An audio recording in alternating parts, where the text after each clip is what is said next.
Yay!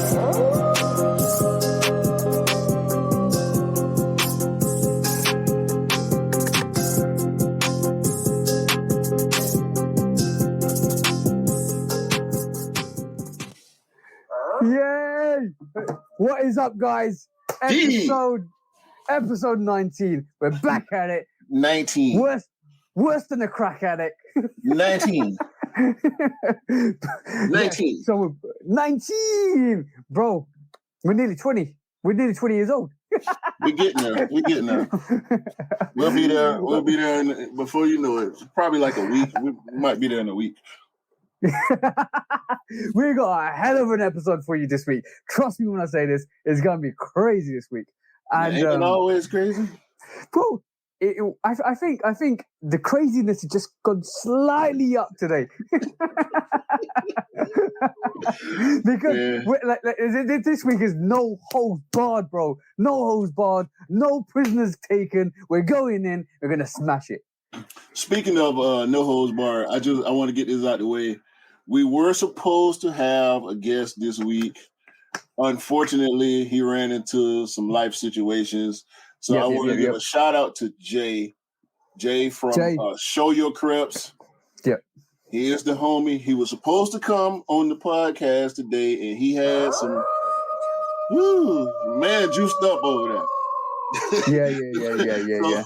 We will be getting Jay on the podcast because we are also doing Show Your Crips next week. Well, it'll be this coming Sunday. Show your crips, show your sneakers, show your tittle tattles, show your feet, show your toesy woesies. We've been going in. I mean, we're going crazy on that show because that show is the one that started all the battles, guys. Let's be honest. That Show Your Crips is what started it all. And on top of that, shout out to Jay. Hope the family's safe. Hope the family's all good. There's situations that have happened, and we respect that. We always support the bros because that's the most important thing. As always keep saying, we're supporting the bros. We're making sure they're good. We're making sure that we all support each other. We all grow together, and we all grow and be successful together. Because at the end of the day, I don't want to be doing this alone, bro. I'll be lonely at the top. Look. Without that being said, man, like that, it's just a dope platform. Jay, the excellent host. So once again, shout out to him. We don't know exactly when we'll have him on the podcast, but he will be on the podcast. He wants to come in next week. He wants to come in next week for sure. Well, next week. There you have it. Next week. There you go. And I'm gonna pay. This is quite funny. I might do a little. I might do a little Instagram account called Show Your Toesy Woesy, a tribute to Show Your Crips. So this is where you show your slides. This is where you slide in. Slide in. No, we ain't gonna do it because slides. And we talk about this. We talk about this too often, bro. Slides are not sneakers, everybody. Okay? Yeah, this is why it's called Show Your Toesy Woesies. Toesy Woesies, he says. Show your toesy woesies. No. I'll give that account to Jay. I'll create and give it to Jay. Goes, there you go, Jay. That can be you know what that can be his little kid's account, right? Because bless him, he's got a little one as well. And then literally will be his little kid's account. Show your toesy woesy. You can literally show your little sneakers and crips. You know what I'm saying? You go out, you come in, you go out. You evolution of a little sneakerhead. That's a good account, bro. The baby crips. Baby crips. Don't call it baby crips. Call it Show Your Toesy Woesies. No. I mean, that's what the page is gonna just show baby crips. Exactly, bro. Exactly. Point on. It's not for us all. Sneakers is not about us sneakerheads that are grown. It's about the evolution of small sneakerheads, babies that grow up to be sneakerheads, and to see that evolution is crazy. It'll be good because you could rename your account when you get older, so it doesn't need to be called Show Your Toesy Woesy all the time. It could be like show your crips, Junior. You know what? It is as funny as it sounds. I can see an adult person having a Show Your Toesy Woesies Instagram account. Look, check it. So when I started doing sneaker content, or when I originally had the idea to do sneaker content, when I created the name 808 Kicks for myself, I didn't think that people was gonna be calling me 808. You know what I mean? I introduced myself as Q. So for somebody that has a show your toesy woesies, if they don't tell you their name, what you gonna call them? Woesy? Toesy Woesy. What's up, Toesy Toesy, Woesy? what's going on, Toesy? You know what I mean? What's up, Toesy Woesy? Not the Toesy Woesy signs. Yeah. Do the crip hand signs. Toesy Woesy. I told no, didn't I tell you we amped up the madness this episode? That idea, by the way, that idea for that Instagram account is literally on the spot. We didn't talk about this before. So you know you're gonna have to do that before somebody else take the name. Because yo, don't worry. After this, I'm gonna go and actually register it before this episode comes out. So if you see this episode and you gonna try and make Toesy Woesy, so he's taken. Hey, go follow Show Your Toesy Woesies on IG. All right? That's what you need to do. Yo, that's what you need to do. I'm giving that to Jay. That's Jay's account. I'm gonna say, yo, bro, take that. I'm literally gonna, after this episode's done recording, I'm literally gonna go, Jay, I got the perfect account for your little one. Instead of showing your creps, you should be showing your Toesy Woesy, because when he grows up, he'll be showing your creps junior. Mm-hmm. See what I'm saying? Yeah. So there you go, bro. That's all in the love of helping other people and helping the bros. So obviously you feeling pretty good today. When have I not been feeling good, bro? I'm always good. No, I mean I'm happy. I know I'm happy right now. I just picked up my wife from the airport. She's been gone all week, so getting my wife back. And she in there resting right now, jet lag. Yeah. She had a trip to New Orleans, so she brought me back a little son that will not be talking about. So was it Kicks? Was it no.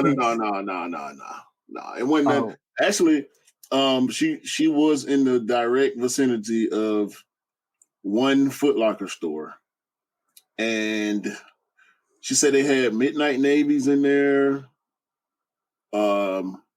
which I already got, and it was something there. I think of the Chili Red Nines.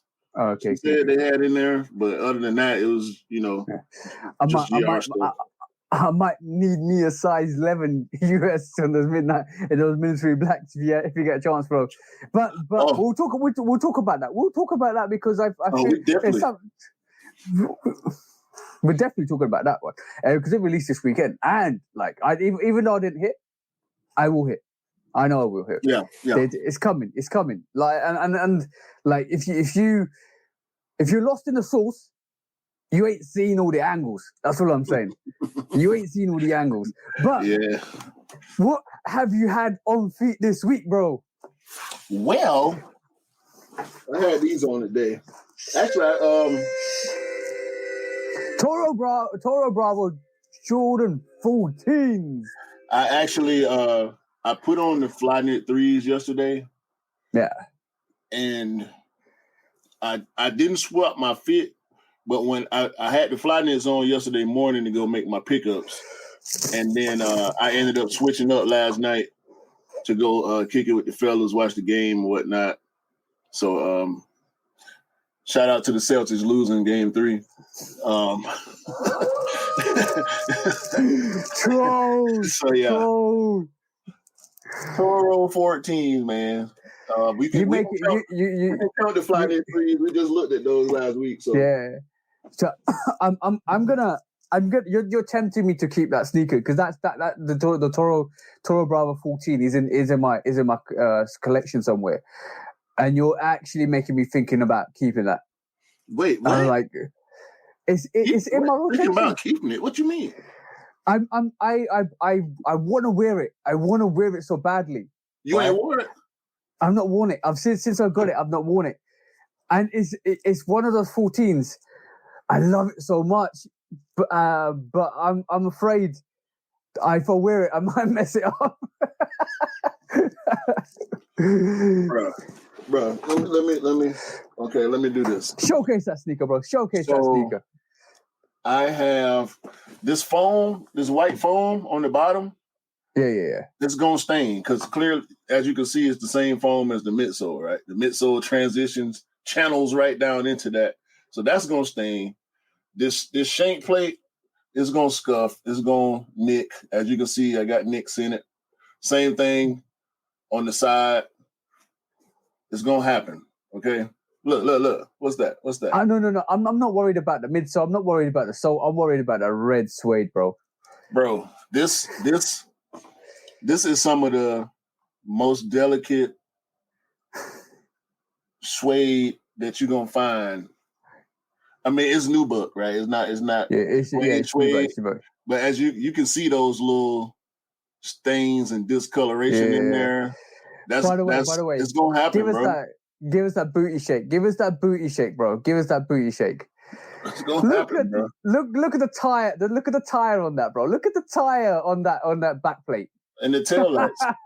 Yeah, bro. Oh, you know what? I'm gonna keep that. I'm gonna keep it. That's a dope sneaker. And the That's spoiler. A dope sneaker. You got the spoiler there. Ferrari vibes. Chrome tips. Ferrari logo. Yeah, I'm and as a matter of fact, I'm gonna wear that next week when I go to Show Your Crips event. So I'm gonna definitely try and wear that because that is a dope sneaker. That is a class of a sneaker, bro. 100%. I'll tell you what though, because you got a little wide foot situation going on. Mm-hmm. You may want to see if. And let me apologize for saying for the way I reacted, right? To when you said you don't know if you're gonna keep them because they are a little tight. Like 14, sheesh, bro. 14s, that toe box is real narrow. Like you can see the shoe gets more narrow from back to front. No, you know what? I don't think that's the issue. My feet at the front are narrow, right? You know what it is? My feet at the front are narrow. But my palms are quite flat. Hold on. My palms are quite flat-footed. So, you're not wide-footed. No, yeah, I'm flat-footed. So what my feet does is, if it does this, it hurts the mid of my palm, and then I find it really hard to wear sneakers like that. You're gonna make me keep picking up this shoe. The arch, yeah, it's a high arch on now. Yeah, I don't mind a high arch. The arch follows this line. And it's pretty drastic. Like I don't know if y'all can see that arch where that arch kind of that dramatic swoop right there. Yeah, I see that. Yeah, it drops down like a hill. Yeah. So, I mean, they comfortable for me though, but I definitely had to break them in. Obviously, if you're listening to this, you should go and check out the YouTube video. Because that will show you where the arch is, where the drop down is on the 14. Bro, I got that sneaker because I love that sneaker. That 14 is absolute gorgeous. It reminds me of the red Ferraris. It kind of like me being blasphemous to say that I like the Toro Bravo better than the Ferraris, because it's got that black toe to it. It's got that black toe to it. It looks so nice. It's just not all red. It's just red up, red back to midsole, and then all of a sudden black toe. Like, oh my god, that's gorgeous with that white. That's part of the reason why I love it too. And the midsole on that one, it's got that the black and white Jordan 13. Yeah. Not the reverse, the so-called reverse he got game. Yeah. It's got that sheen on the midsole, like that frosty look on it, kind of like the Easter Jordan 12 lows had. It's a bit of a sheen on that midsole that kind of make it look different, bro. Is the white on it and the midsole on it are not the same color. So it just kind of add another layer of complexity to it. I mean, it's just a dope shoe, bro. That's the only 14 I got in my collection because it reminds me of the black toe 14 so much. And that's my favorite 14. That black toe with all the legendary colorways, maybe the Thunder 14, but that black toe 14 is the only 14, the only other 14 that I want in my collection, primarily that black toe. The candy canes are nice, but if I had to choose, it would definitely be that black toe.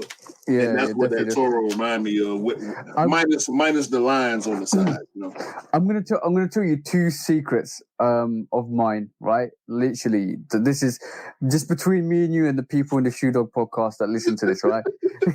Because not only was I looking to get rid of 14s, right, I was looking to get rid of the COJP silver, all silver COJP, right? Okay. Because it was silver. But you know what saved it? What? When I got the Midnight Navies, so COJPs. No, not only that. Then I got the Bordeaux / maybe COJP 30, just COJP ones. I meant, by the way, I meant ones, not 30. Sorry. Ones. And then we got the Green Gorge. It's not a pack, bro. It's not a pack, bro. It's not a pack. It's not a pack. It's a silver tick. It's a silver tick situation. The COJP pack consists of leather tongue. Consists of two and a possible. Because we all know that, bro. The biohack is possibly a COJP, right? It's a silver tongue situation. But it don't come. The biohack don't come with the COJP branding, and it's not a COJP original from 2001. You know what I'm saying? Yeah, exactly. The 2001, obviously, there was 2001 pairs of the silver COJP. There was the Midnight Navies that came out with that, and they came out with a special suitcase, and they tried to replicate that like a couple of years back. But yeah, I know that there's only silver in the Midnight Navies. They're the original pack, but the Bordeaux comes with everything except for the leather tongue, bro. The leather tongue, that's what made the difference. And exactly. And like you could be tempted to just rip out that tongue and put a leather tongue in, but I'm not going to. But they are the COJP junior wannabes. Junior wannabe? Wait. So are you saying the Bordeaux ones are a poor man's? No, nobody said poor man. Nobody said poor man. That's what you said. Junior wannabes is different than poor man. There's no poor man situation here. Is a wannabe a COJP, but they never got me a liver tongue. Maybe. Okay. So and the Green Gorge is that same kind of system where they're not giving you that leather tongue, but they're giving you everything that wants to be a COJP but it's not a silver COJP because and I think the stigma with COJPs is that leather tongue. Not a lot of people like the leather tongue, so they gave you the Bordeaux with the what do you call it, normal nylon, and they're giving you the Green Gorge with the normal nylon. But to me, I like the silver tongue. Yeah, I like the leather tongue. Yeah, I like the leather tongue. I do. But that's the one thing that kept me there. Like literally had to move it in up there. It's up there, right up there now, because it's something I was gonna get rid of, because I was like, it's too silver. And then when I got the Midnight Navies, I kept that. My thought process changed.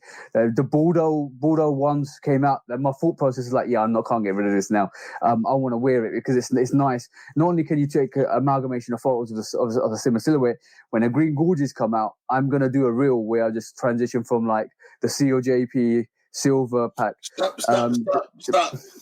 Don't take our ideas. Y'all, they're not for y'all. They're not for y'all. Okay. Don't take our ideas. No more ideas for the people, all right? No. You can try it, but you never succeed it like I do. No, the execution will be different. Every execution will be different. But big talk. No. My execution will be different to anybody else's execution because it'll be different or better. Different or better. We gotta. No. No. You gonna answer this question? Different? It's the question. Different. That's the question. Different. It's gonna be different. Okay. It'll be different. Okay. It'll be different. Everybody does a really good job on what they post anyway. I'm never gonna sit here and say my stuff's better than yours and your stuff. No, bro. Like we all do good things. And that's the way I put it. So it's gonna be different. My transitions, the way I'm gonna look at it is gonna be totally different to where anybody else does. Even my sneaker tag every Monday is a unique thing. I jump into sneakers, I jump out of rooms, different sneakers, I walk and transition. So all of that stuff is just because I just like having fun with it. And that's, to me, is like, yo, let's do this. But my second secret, that's number one. My second secret is, bro, I'm very bad when it comes to light clothes, right? So I tell you a story. This is everybody calls me everybody that I know personally that I see day to day or my friends around me. They call me Storytime TJ, right? They call me Storytime TJ, right? Because when I hit the gym, and by the way, I'm going to start hitting the gym again because I need to get back to my physical peak. But when I was hitting the gym, I used to go in there, and it went literally. Everybody that's around me knows everybody else from me, because like I get one person, we talk, and another person comes into that group, and we all talk, and we form a massive bond. And everybody around me knows the other people through me because I'm that link. Mm-hmm. And because I'll go into the gym and I'll have a conversation with somebody, and then like progressively over the years, it went from like knowing somebody to going into the gym and spending half an hour saying hi to every single person I know before I even start training. I was like, yo, what's up, bro? Yo, bro. So this is Storytime TJ. So this is my story about why I'm really bad with white clothes. And if my girlfriend's listening to this or seeing this, she'll vouch for this, because this is the situation that happened last week. So you wear some damn, you wear the hell out of some white too now. Yeah, of course I do, bro. I'm very. I don't like it at all. What do you mean you don't like light clothes? I don't like white pants or shorts. Yeah, bro. Bro. I don't mind it. I got 17 pair of white pants or shorts. I know. Like you always got on white bottoms. I know this. But I don't do white jeans. That's the only thing I don't do. I like dark jeans. Yeah, white jeans suck. Yeah, exactly. But I was driving back, and I did this to my beige cargo pants once. I had a coffee. I was drinking it, and I just literally went like that to open the door. Coffee went splash on my cargo pants. I was like, bollocks. They're custom now. Eventually got the mat. So I recovered them. But in my mind, I was thinking, yo, I can't do that anymore. I can't have coffee splash all over my jeans, right? So I was driving back from Chichester, from the wedding. Had the coffee in my hand, and I put it down, driving and stuff like that with my mate. And I said, I'm gonna be really careful because I can't spill this coffee on my grey joggers, right? And grabbed it, bro, drank it, put it like that, stable, right? Stable. All I saw was loop, pops up all over my pants. I was like, put the cup down. I went, ah! That's not it, bro. That's not it. So I'm like, okay, go. I'm gonna be extra careful now, right?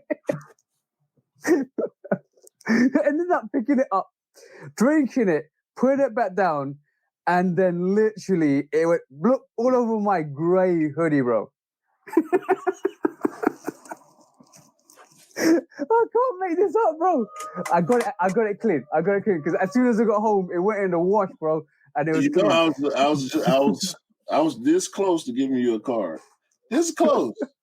Oh, by the way, I need to get my cards. I mean, you in deep penalty range right here, sir. but deep penalty range right here. But I got it clean. That's the main thing. But you okay? Cool. This one I might get a card for. I actually might get a card for this one. So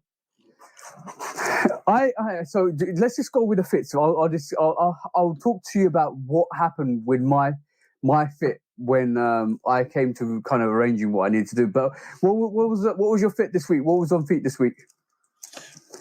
That was it for me for the 14s and the threes, the fly knit threes, which I love. I mean, I couldn't wait to get them on my feet, but I think I'm a half size over where I need to be. Okay. So I'm probably gonna be back in the market for fly knit threes again because I got 11 and a half. The 11 and a half is a little bit roomy, so we'll probably be in the market. Okay, cool. What about you, man? What was on my feet? So obviously you saw the picture. If you want to bring it up, you can show the people my fit for this weekend. So obviously on my feet this week was the one, the only, and that's for candy canes, 84 highs. But what else you had on? I had air. The bro's like, forget your forums. Stop showing me those forums. I don't want to see forums. I know you had something better than that. So I also had the Midnight Navy, Air Trainer Midnight Navies, the Air Trainer Protons. Yeah. So I had a plethora. Obviously, the Winter Ice 4s came out, made a visit. I almost wanted to put these on feet. The Jordan 13 Royals. Yeah. That's one of my favorite 13s. Yeah, definitely. Dope 13. Like the polar opposite of the breads. But really, really nice. Really nice. But so how I had a difficult time choosing my fit on Saturday, bro. So you had a difficult time choosing this. Yeah. At one point, I picked up the corianders, the Air 21 corianders. I wanted to wear those, right? And then it was I can wear the cargo pants, and I want to wear this beige top or this brown top. My girlfriend's like, it's summertime. You can't wear four colors for summer. I was like, why are you telling me this? And then I went through grey, and I thought, well, I've been wearing too much grey. I can't wear the Wave Runners again. I can't wear the Air Trainer ones again. I don't want to wear the Photons. Let's get something better on. And all of a sudden, it was like, okay, cool. I can wear the Forums 84 candy canes. What can I wear? So I ended up choosing the bro. Mike Pierce, shout out to the bro. I bought his all red pairs joggers with part. It's got it's got paisley print all over the joggers. So I was tempted to wear that, and with a white hoodie. Then it came to the point where Mrs. like, nah, they don't really. It won't go together. It's too much. So then I ended up wearing that gear, which is like just a very like beigey cream hoodie with the Keith Haring joggers and the Forum. They're a very nice fit together. It went well. I could definitely say it went well. Good fit. Yeah, them Keith Haring pants dope. Even though I don't like white pants, if that was the only color those came in, I would probably have to get those. Yeah, they're definitely dope. I'll have to be very, very careful.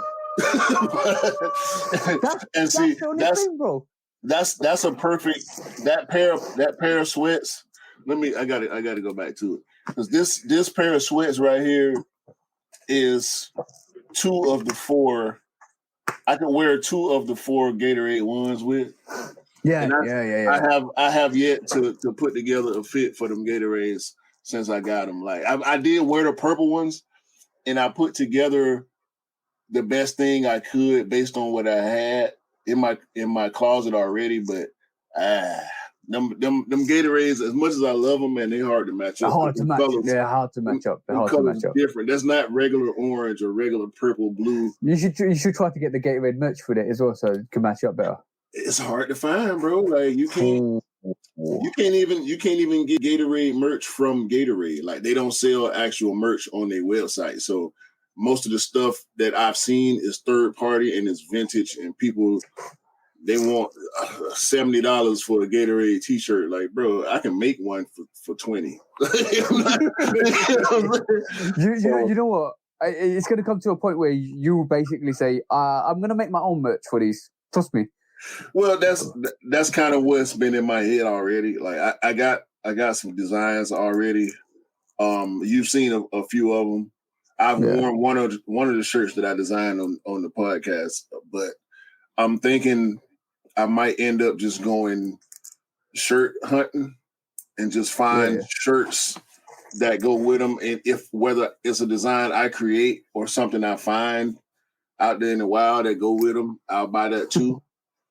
But I probably won't. I'm going to be sitting on the Gatorades for a while before I bust all four of them. The purple ones I already seen the street, but I really want to put the blue ones on the street before long, man. But by the way, that hood, that T-shirt you got on, damn, bro. Don't worry about it. Nah, this ain't nothing. This ain't nothing, man. No, bro, that's just a fire hoodie. I mean, fire top.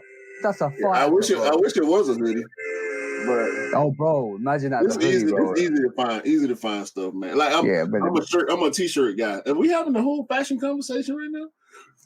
Yeah, I'm a T-shirt guy. So like most of the time y'all gonna see me with a T-shirt on. And I try to rotate my T-shirts accordingly. But I end up wearing my favorites multiple times anyway. So it's like I got T-shirts. I got T-shirts right now that I've had at least 10 or 15 T-shirts I had for a few years, and they still brand new tags on them and everything. So it's all about finding that right fit, you know. Yeah. By the way, I totally forgot. Bro, I picked up something this week, and it was an exclusive access on the sneakers app. When I was watching a live. You ready? And by the way, I totally forgot. As we're recording this, the review for this is already out. I totally forgot. I saw. Right? But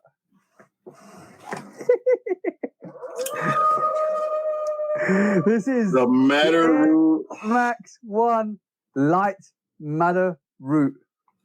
That's a dope ass shoe. And by the way, then, it's not mine either. I was about to ask you. That was going to be my next question. Who is that shoe for? Because I know you don't do Lowe's. This. If it wasn't pink, I would have went for it. Yeah, but I think this is a very nice summery shoe. Very nice summery shoe. It's in hand. The pink is way more darker. It's more of a darker salmon. But I like. Hey, you don't need no salmon. I eat salmon. I don't wear it. But the insole, bro. Look, the insole of it. It's got the Air Max 1 traction on it, and underneath the bottom too. And it's got some vent holes on it and everything. This is dope. This sneaker is dope. And by the way, inside this, look at that greeny, aqua greeny. Yeah, blastboard. That reminds me so much of the concepts. And where is my? I just put the paddles back in the box. I don't think I pulled out the insole on the paddles. I'm not sure if all Air Max 1s come with that imprint on the bottom. No, I think only the special pairs. Only special pairs do.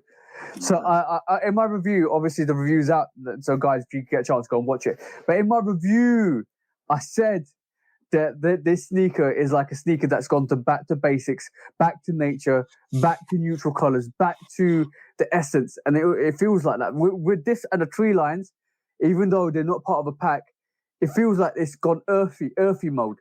I think they are, though. Yeah. the box doesn't say it is because the box label on the tree lines is different to the actual wording to it because it's not even doesn't say SP, doesn't say anything. But on the tree lines it says I can't remember what it says, but it's a little abbreviation at the end. This doesn't have it. But what I actually think about this sneaker is a back to basics, back to nature, back to the roots. This is why tree lines is more earthy, more nature. This is called a light matter root, which is even the root, the essence of everything. So basically, this is why I think this is a hell of a sneaker of summertime, and it's a hell of a sneaker for just the rotation. That dark sole there, that browny grey dark sole is so dope. And the look at the bro, look at that. That in itself is just a magnificent sneaker. Too much salmon for me, man. I like it though. Oh, by the way, the laces. If you can see that, guys, the laces on this, right? I can't see it. Oh, hold on. The laces on this, yeah, it's got this like green. See that pattern? Slightly. Hold on. I'm gonna turn this off. See that pattern? Look at that pattern. Okay, yeah. You see it? Yeah. That's dope. That is proper dope. I almost look glow in the dark. Yeah, it's got the beige of the toe, the lime of the green, and then all of it salmon. It's dope. It almost looks Susan-esque. Susan-esque? Oh, you know the Air Max 1 Susans. Okay. Yeah, so it almost looks Susan-esque. It's a great sneaker. Great sneaker. This is for the bro, Mr. Scott Simpson, that's completing that tree line, Air Max 1 light matter roots. I'm a bit disappointed because when it showed up on the sneakers app, I think I had a chance to cop 2 because my girlfriend was on it. She clicked it a little bit late, and I could have copped 2 size 8s, one for Dale who wants it, one for me, for Scott that wanted it. So that one's Scott's. If I'm gonna keep my eyes, I think that's gonna be a bit more of a bigger release later on because it's not really released, to be honest. But it will release. Just on sneakers. Yeah, on sneakers. Not exclusive on sneakers was quite nice. But what did you get this week, bro? I only got 1 pair this week. Actually, 2 pairs of the same shoe. I did hit on something else that's coming. Y'all see next week probably. I see the box already. Yo, without doing the review, do the review. Because my review will end up being live before this episode airs, but it's a quick little once over. What'd you think, bro? They dope, man. Heater or keeper? Heater or a beat? Like not heater or beater. Like, are you gonna keep it or? Not you personally keep it. Would you recommend it, or would you like basically say, nah, it's not worth it? I would recommend it. I'm not. I didn't go for these because I have PSG 4s. Yeah. The only reason I let this shoe pass. Outside of that, I mean, it's just dope, bro. It's just dope. That's all. I mean, it's just like look at the. I don't know if you can see. You see that, bro? That's all you need. That's all you need to see, right? No. Look at that. Yeah, I need you to source me a pair, bro.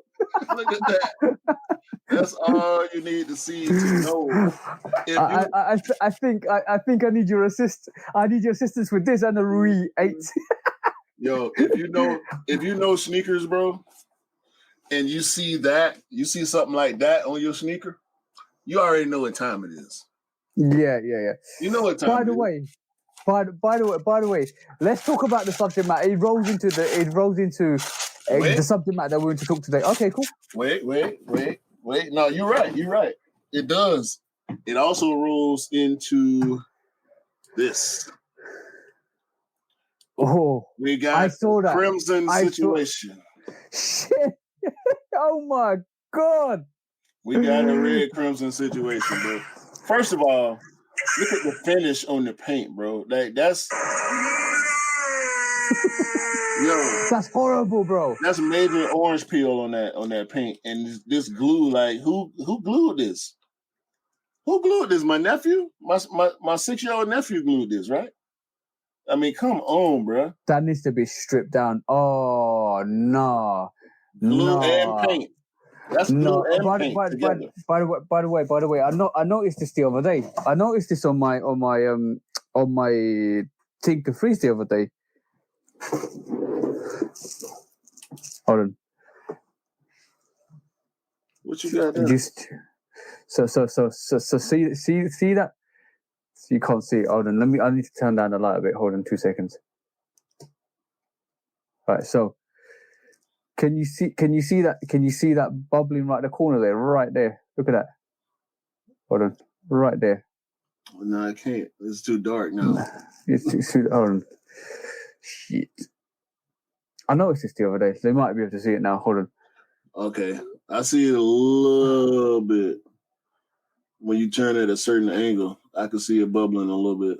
Yeah, and then also the paint job on it's not too great. See that right there? Jordan Brand always be having this quality issues. So like it's we got to live with this. Like kind of like it's gonna happen. Yeah, at this point, bad. That's bad. That's no, bad. but that's minor. That's very minor compared to this combination of glue and paint that you see right here. Like that you gotta put work into the shoe before you can even put it on your foot, man. Yeah, that's bad. That's really bad. Like I mean, look at this, bro. Look at this, and clearly this is a grade school pair. Hell no, hell no. It's a grade school pair. But if you're looking at, and please, y'all do y'all due diligence on these fours, because these military blacks looking like they got potential to have a crimson type quality on some of them. That's glue, that's glue that's been touched, so it's dirty glue. It's on the stitching, like, and you're gonna have to rub it off. Maybe if you're careful of, I was about to say acetone or alcohol, maybe alcohol, because alcohol probably ain't gonna rub the paint off. Yeah, but the only problem with alcohol is, bro, it stiffens up the leather bit, so you can actually suede it. Well, that's how you suede out your sneakers. When you put stuff like this on your sneakers, which is this alcohol, this is isopropyl panel alcohol.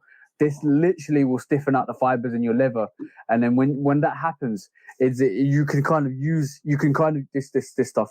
You can kind of this 99.9% alcohol, or a derivative of it. But what happens with this is when you put this stuff on your sneakers, it stiffens the fabric on the leather, and then when you go in and use a very low grit paper.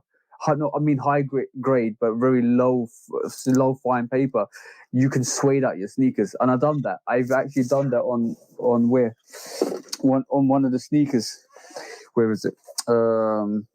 Yeah. So see this. This is one I done earlier. This is all suede now because I put some alcohol on it, or that, and that there is sueded out. Look at that. Can you see the action? See that? Yeah, I can see that. Yeah, and this is leather. By the way, mind you guys, this is my crazy sneaker. I do like samples with.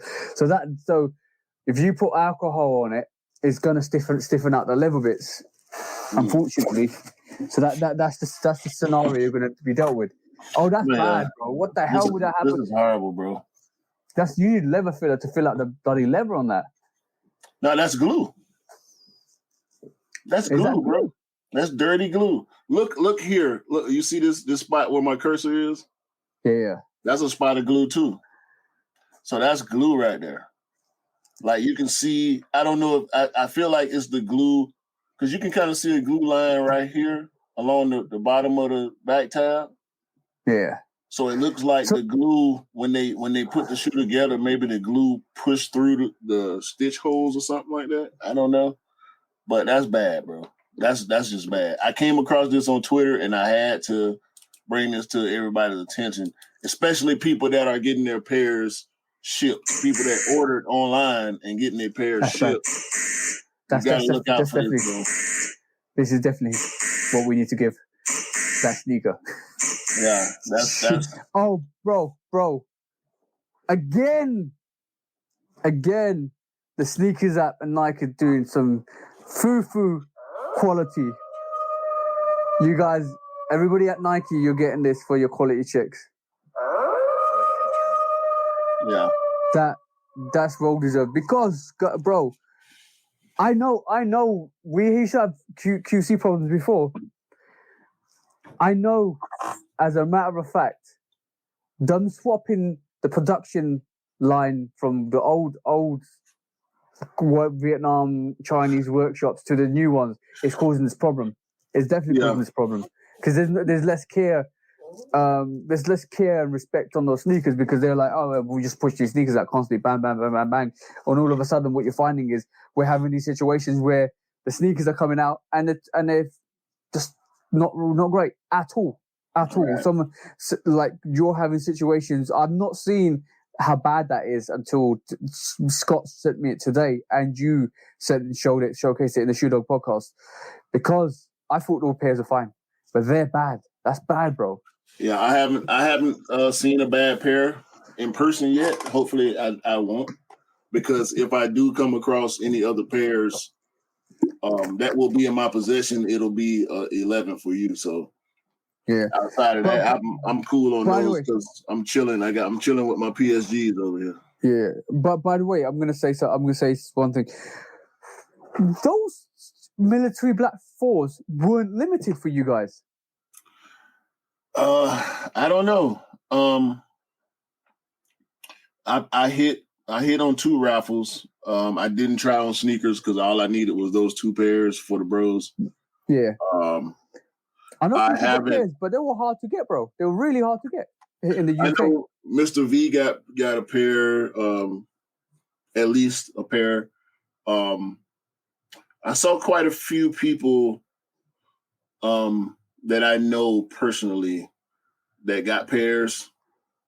Yeah, a lot of pickups too. I didn't really see. I saw a few Gotham's, the sneaker Gotham posts from local people here or people that just people that I know from IG. Yeah. But I think there was a lot of pairs in stores. Yeah. Maybe they gave it the OG treatment because it was, you know, a military variation of the military blue, but I feel like I think there was a bit more limited elsewhere than the US. But saying that, guys, I'm not going to get them for resale just yet because I think this is one of the situations we're going to see restock after restock after restock, especially outside of Europe. Outside of the US. Sizes were popping on release day, late release day. I was seeing posts 8, 9 o'clock at night. Sizes were still popping on certain websites, so they're gonna be out there. It's gonna be 3 days removed by the time everybody sees this.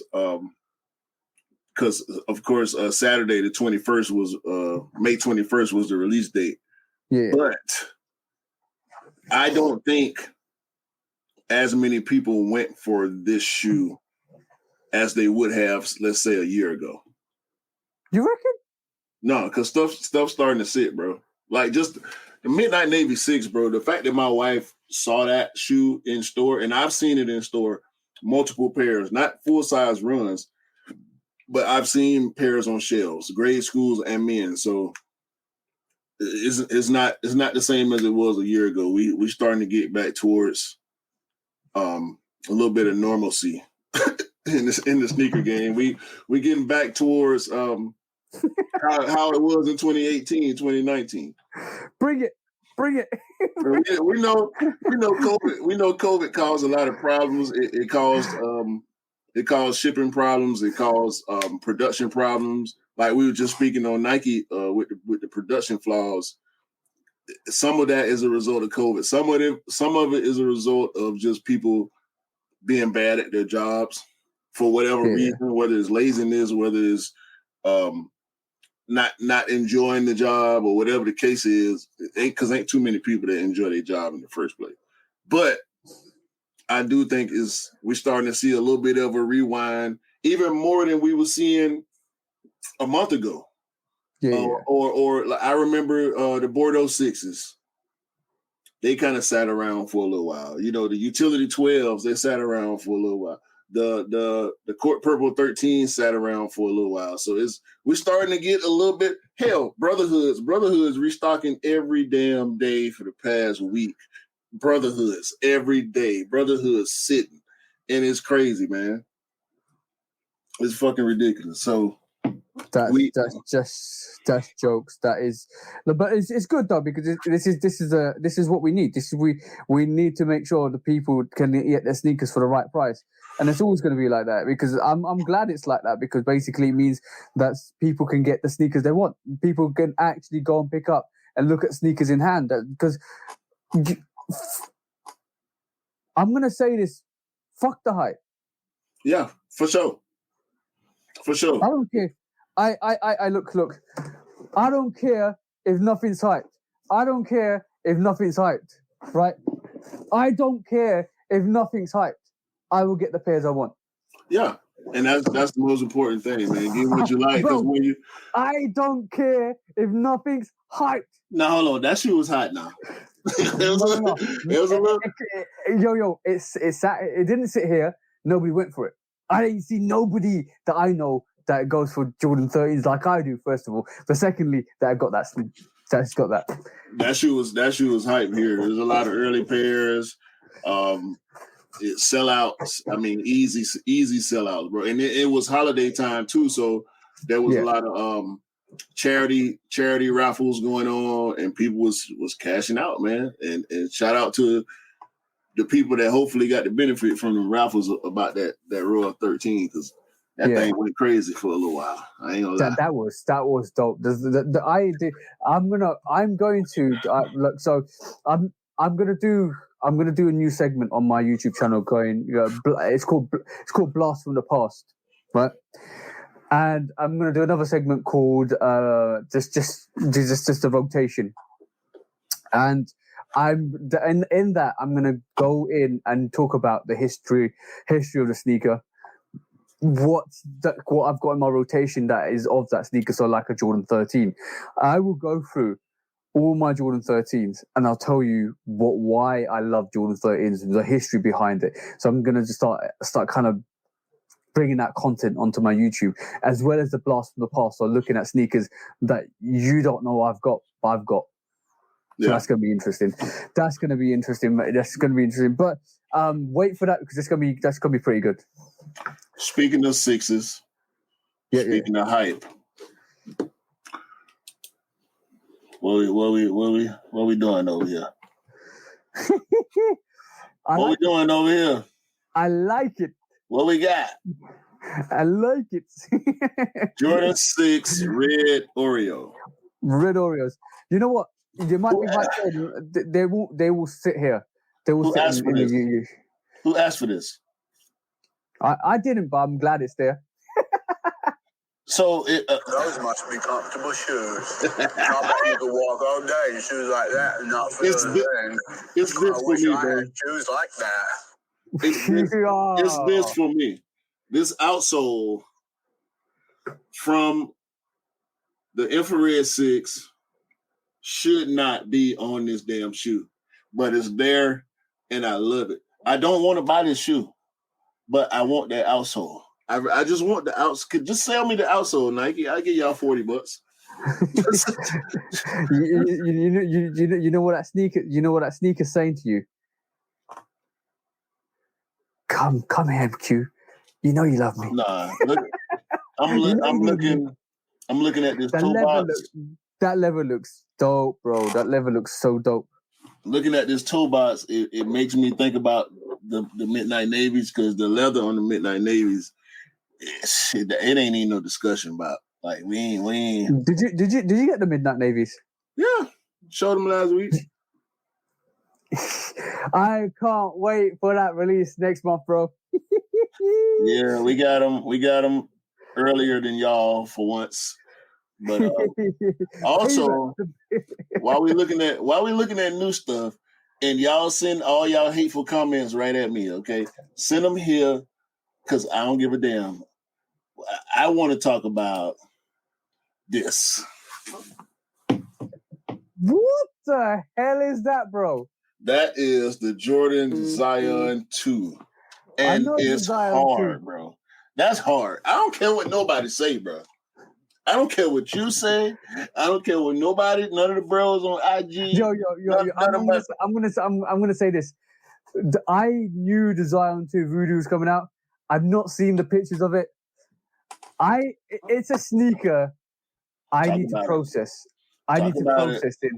It got a swoosh on it. It got a backward swoosh on it too. Man, look here, man. Nah. Do you know what? I'm gonna be honest. You know what that reminds me of? Travis. No. Get his name out of my mouth. That reminds me of the SC highs outdoors, but no. I get that. You know why? No, not this, not the silhouette, the colorway. Yeah. But if you know when you get a volume dial and you like the SC highs are like at 3, right? And then you just turn that to like 10. That's almost like that colorway, but then more on top of it. Like the green's added. See what I'm saying? The green's even more greener. The brown's even more browner. See, right. That's what I'm saying. We switch up the saturation on that, and you give it, and then you go. There you go. That's what that reminds me of. This is why I'm saying it reminds me of the SC high out. Was it outdoors? Outdoor. Outdoor. Yeah. These hard, bro. Like I don't care what nobody say. And the reason why I like this colorway, right? And we know Zion, as long as he is playing for New Orleans, he's probably gonna do a voodoo colorway as a tribute just to the city that he's playing for. However, I like the Bio Boys. No, you know what? I'm not even joking. That whole concept, the Bio Boys, I like that. Bio Boys, I like that because it's the same to me. Yeah, I like that. It's the same to me as this voodoo concept. He might do a Bayou Boys concept with this one, but as much as I like this shoe, right? Because it's a, I guess you can call it maybe an SE. Yeah, bro, the shoe is dope. Like okay. I like it. It puts me in the mind of the early Jordan Westbrook shoes. And even though I didn't like the Westbrooks, I think this, bro, look at the construction on this, okay? Never mind that this picture that we're looking at right now of the Jordan Zion 2 is fully laced. Like this how your shoe gonna come out the box. So ain't nobody, it hadn't been prepped to wear. It hadn't been worn. This is probably a sample. The best sample they got, or maybe the last sample they made before they started full production. Yeah. These hard, bro. These hard. This reminds me of a late 90s Nike basketball shoe. This reminds me of early Team Jordans, when people actually went after Team Jordans before it was like an afterthought or a... Can I say one thing though? What you got to say, man? It looks like it's been the front guard is reinforced. So like when the designs blew out on Zion Williams, when he went through like that sneaker and it literally just blew out the upper to the midsole. Mm-hmm. It literally looks like that strap is not straight across, it's diagonal and it's connected to that pivot point to the toe where you like. This is a great example that like the forums. That pivot point right there is when that pivot point right there is when you land and you pivot. That's reinforced. You can see it from the uppers as well, from the top value. And when you look at it, you can see the cushioning on the inside. The outside, it got a sleek design, but it's the overlays, bro. Like we don't get overlays like this too often. Like this is a retro style of shoe right here with the strap. The 4-foot strap. Obviously, I mean, if you look at the back, you can tell that's reinforced, right? That might be PVC or something like that. And we got this right here. It's glistening up here around the collar. Like all the ventilation, the Zoom. Zoom. Like who got something bad to say about Nike Zoom? Zoom Air. Nike Zoom is comfortable, bro. Zoom is comfortable. This is a dope shoe, bro. I really like this compared to his first shoe. The first shoe. I don't disagree with you. I feel like that shoe is like we discussed this. We actually discussed this offline, not on the Shoe Dog podcast. We discussed the fact that why Zion's got injury problems, and we're talking about basketball now. Why Zion's got injury problems? Why he's heavy set. He's got power and speed and the ability to do things, but unfortunately he needs to get a bit more lighter so that he doesn't damage his knees along the way. So we was having this discussion. We talked about LeBron James. We talked about the Greek Freak. We literally talked about different players, the attributes they bring to their sneakers. This sneaker is not going to be for everybody because you got to remember, athletes' sneakers and athletes' design sneakers are going to always be dictated to the athletes. So when you get LeBron, LeBron 15's got like a bubble all the way through. You're talking about like a air unit that goes all the way through to front to back, right? Yeah. And it sits higher. And when regular people try to wear it, it was like, I feel like I could twist my ankle. Or I could feel like I'm like a bit higher up than normal. It was like an extensional heel unit to them. So, but the thing is, when LeBron wears it, that there's going to be so much compaction, and he won't feel it. So when you get specially designed sneakers that are for athletes, like LeBron range, KD range, Kyrie range, Zion Williams range, they're designed for these athletes because these athletes are going to run through them, and they're designed for that body type as well. So Zion's a big guy. He needs that. Even if you look at the traction patterns on here, they're horizontal, right? We used to seeing herringbone traction being one way. I say it horizontal. It's actually vertical on here. We used to seeing it horizontal from medial to lateral side, but on this shoe, it's vertical from the toe to the heel. So these, I expect them to be pretty beastly. I mean, when you look at the construction, you're looking at the stitching, all the overlays. Like, you don't see overlays on these new age basketball shoes like we see right. I mean, look at that toe box, bro. That's straight out the 90s. That toe box is straight out the 90s, bro. Like, Nike and basketball, Nike trainers, like. And then when you look at the toe box on this, and look at the toe box on the Zions, this is 80s toe box, it's 90s toe box. So you could definitely see like the evolution of the toe box and evolution of sneaker. But you gotta love Nike. However much people hate Nike and how much people that hate like the brand themselves, you got to kind of appreciate Nike for what they do. Nike for what they do, 100% concentrate on their athletes, concentrate on making sure their athletes perform number one.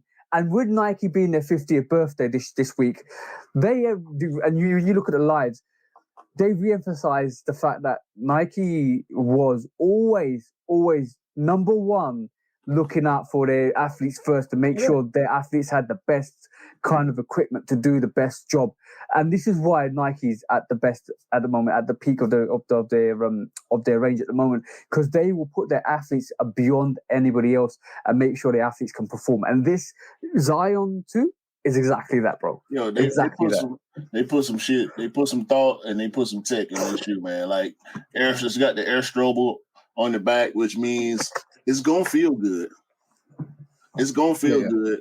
And the way, just looking at the way it's built, bro, the traction patterns and all that, like, this gonna be a beast. Anybody that's hooping, I like that. Look at you know what? That midsole to the back heel and back up to the tongue, right, bro? That's straight from the 90s, bro. It's fire.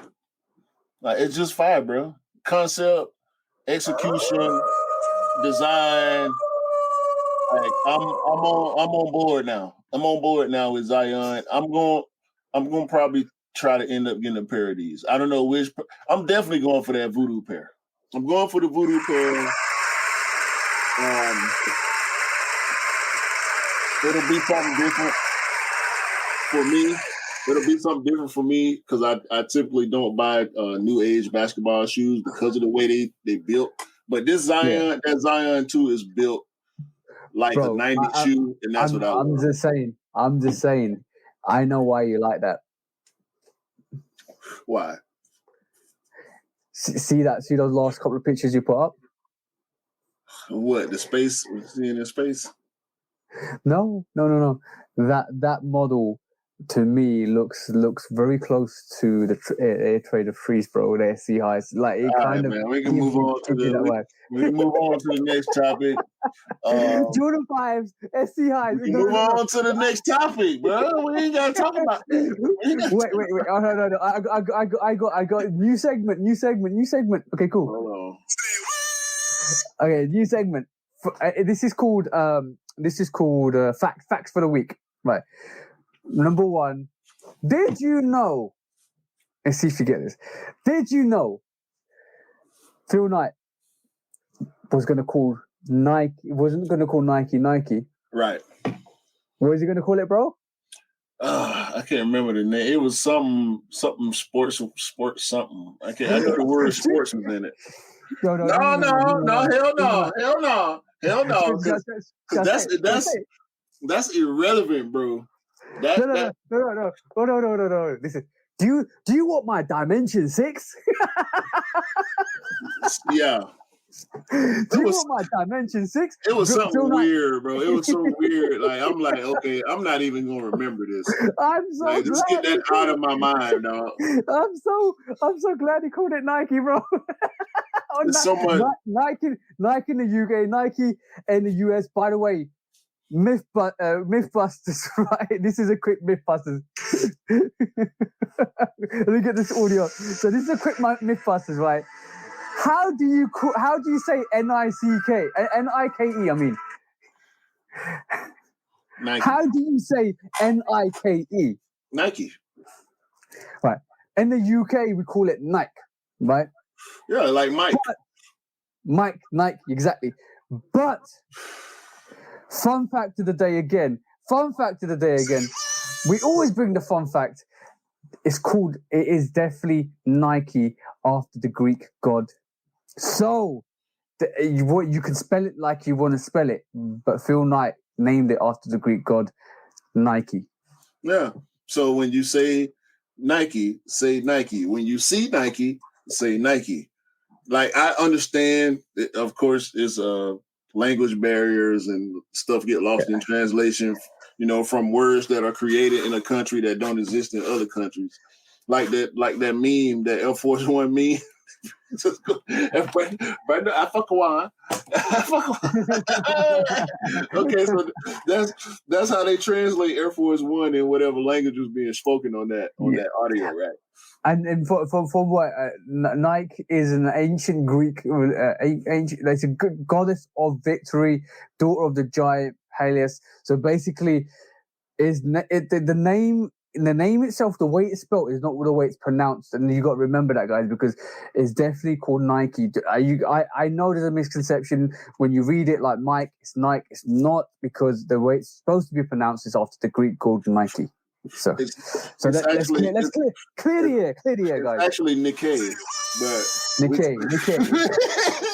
we say Nikkei. Okay. Hold on, man. So I like this new segment. Fun fact of the day. Goes straight into Mythbusters because we broke 2 conventional things, which was number 1, it's how do you say it, and number 2, fun facts of the day. Yeah. We gotta say the Nike. You gotta say the swoosh. It's not swoosh. It's not swoosh. Oh no, we always say swoosh. We always say swoosh. No, I've heard people mispronounce that word. It sounds. Swash. Let's just say swash. It's ridiculous. Swoosh. No, we just broke everybody. We just broke everybody's heart by saying it's actually not Nike. It's Nike. Hey man, that's what people in the UK.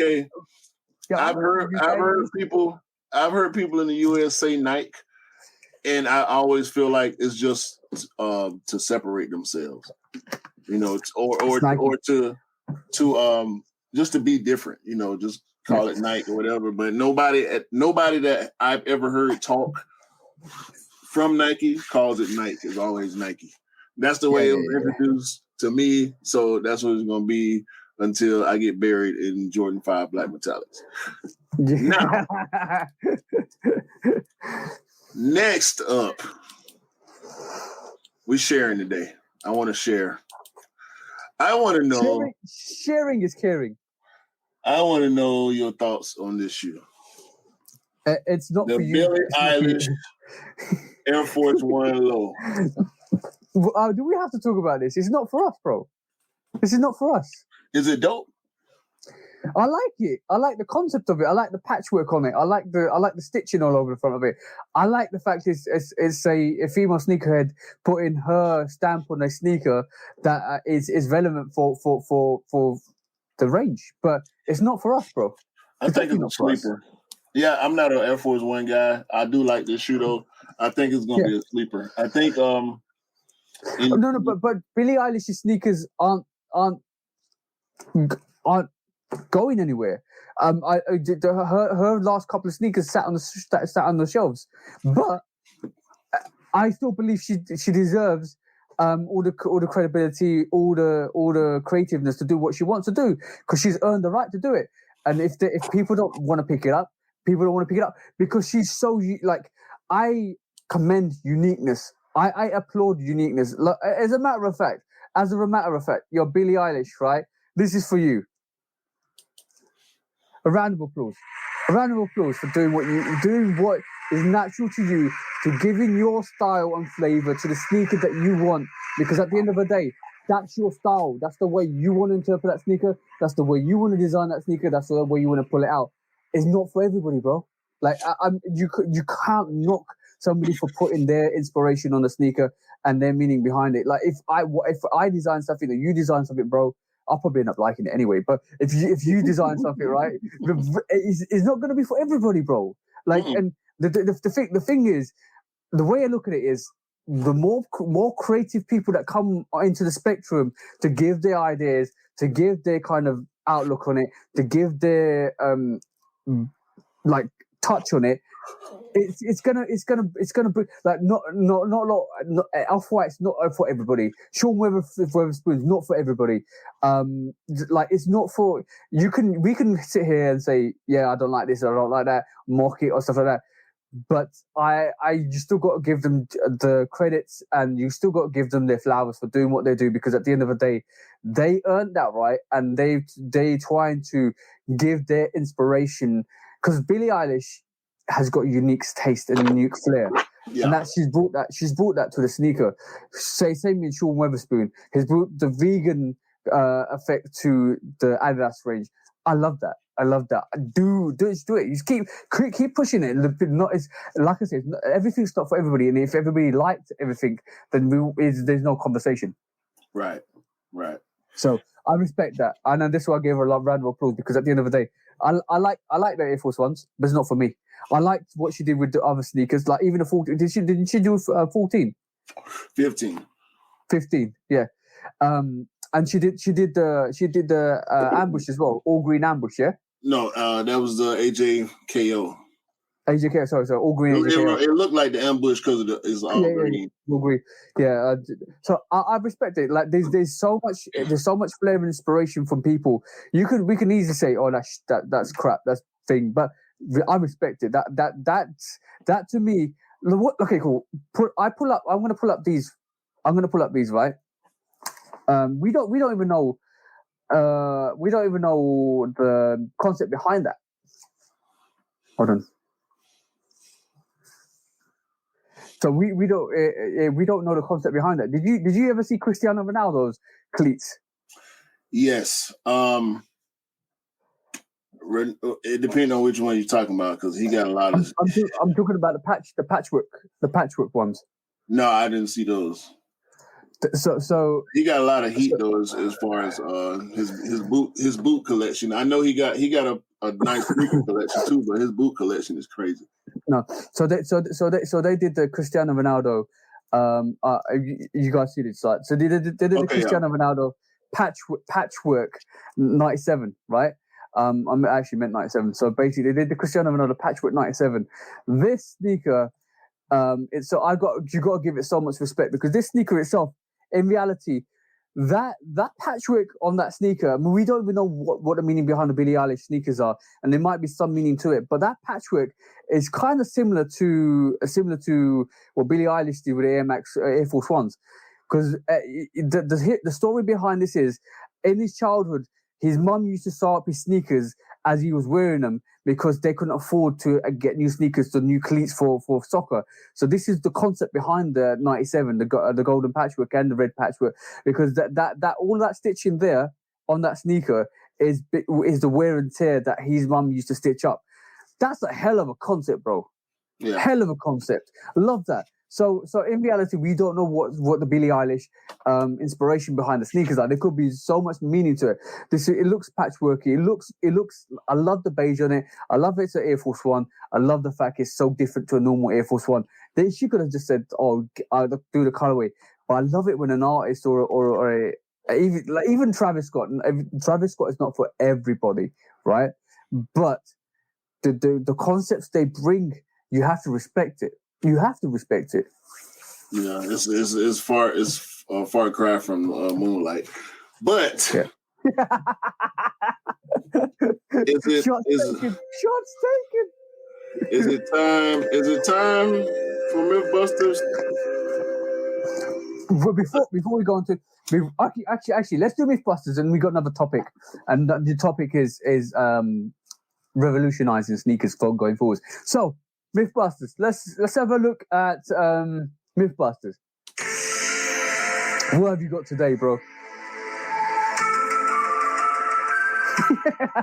Let that intro play out. What have you got today, bro? Bust us with some myths. You ready? Go on, bro. Is the Jordan 1 a good comparison for the Adidas 4? Oh, you're bringing it, bro. I don't think so. You're bringing it, bro. I don't.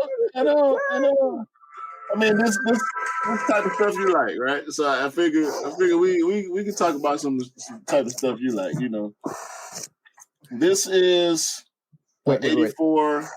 Hello, baby. See? You like me? See? No. Adidas forums. I sent you this. Everybody. I sent you this the other day because this is the type of stuff you like. This is the type of stuff you need in your life. Right here. That's you right there all day. I like the baby blue. I won't pick that up because I want the OG bright blue. No. You got to get this one. No. Yeah, this is 84. Look. They got the yellow lines for you. Look.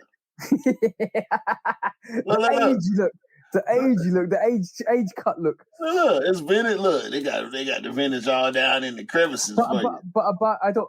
I like. No, you like the triangles. You like the wait. Hold on, where the triangles at? This one the triangles. You like the triangles and whatnot, right? That's what you like.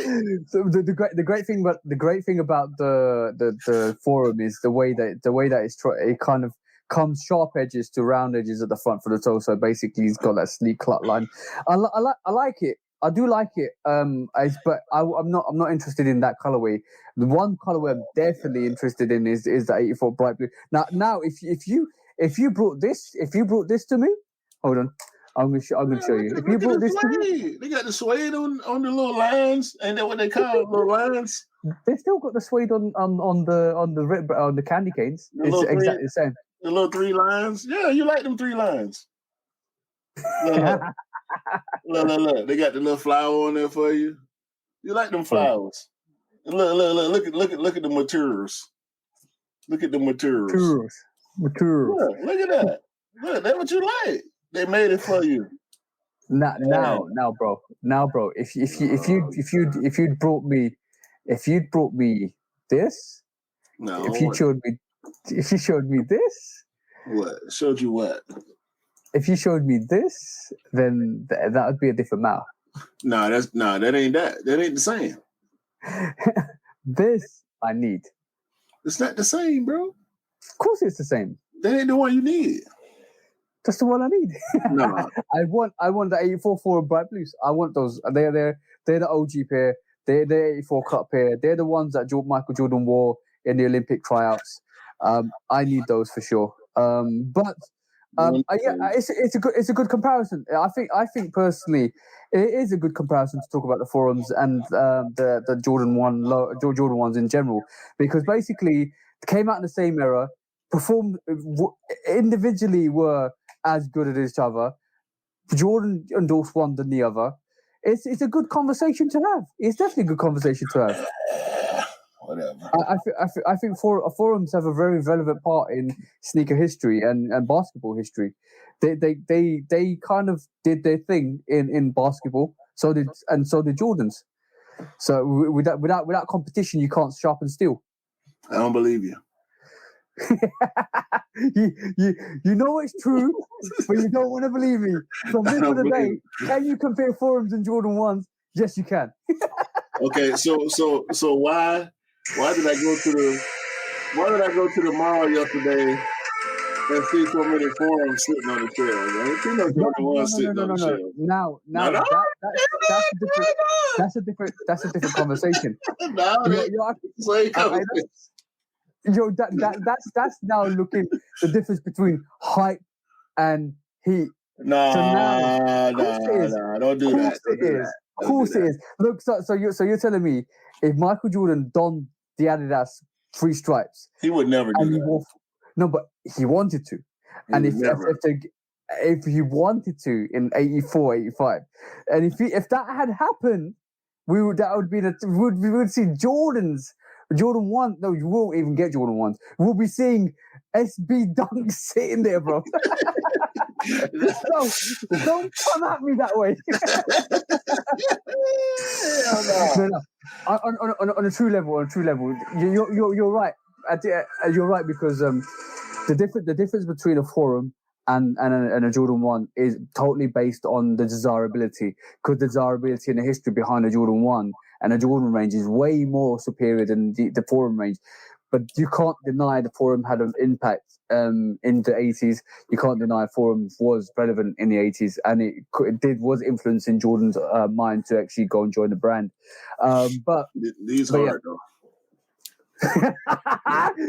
Yo, hypocrite. These hard though. I ain't gonna front. Yo, these cloud what is it called? Sky Rush. Sky Rush forum lows.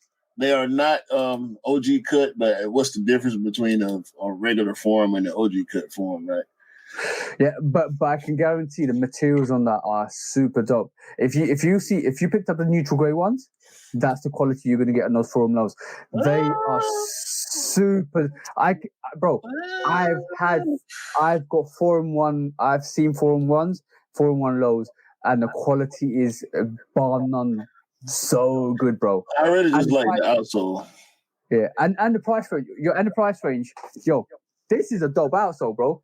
That's a dope outsole there. No, I'm talking about this blue outsole. That one you got over there is trash. But hold on, shut up, bro. What the hell? By the way, forum be calling your name. Nah. I won't be getting no forums, bro. They got them. Nah, they're not gonna release nothing. One day they're gonna release something. You'll be like, yeah, I can't. I need to get it. I need to get it. They're not gonna release nothing, bro. I've been all in the mall yesterday. Like, nah, bro. I was looking at them. I didn't touch none of them. If I touched any of them, my fingers were gonna probably catch fire. But no. Holy water. Yeah, I would have had to rub my finger on my Nike shorts. But on a serious one, there's a great comparison to be made with the forum and the Jordan 1. I feel like Forums don't get as much. As much love because obviously because of the Jordan brand and Jordan ones, but 100%. I think we're in a forum for a day. All I got was stuff like that looks really retro. I love the retro look on the sneakers, and that's why I love it.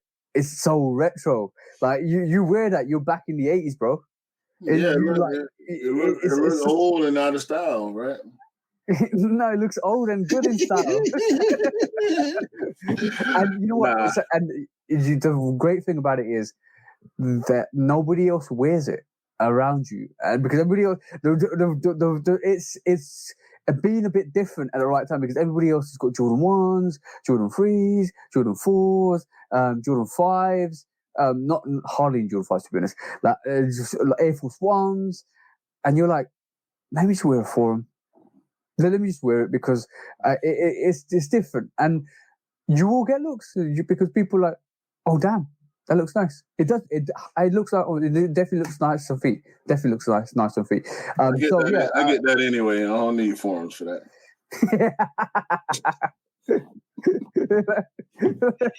But no, they don't, bro. I mean, I don't hate them. I'm just not. I'm not. And you know what? You have mutual respect for them, but you can't put yourself out there to buy them. I definitely respect them, but they ain't got no air in them, so I ain't. Yeah. Buy them. We will get to that because there is a good what do you call it? Well, I'm just need to look at my notes. There's a good Mythbusters, or not Mythbusters. Did you know fact for the week as well? That this is gonna go deep, but we'll talk about that in a bit. But keeping on with the whole Mythbusters, right? This is a very important one. I love this beat. You need to do a remix with it, bro. So Mythbusters, do resellers know stock levels? Fuck no. Straight in there with a 1-2 combo. No, man. They listen. So you and I, right? We are invested into the sneaker community, right?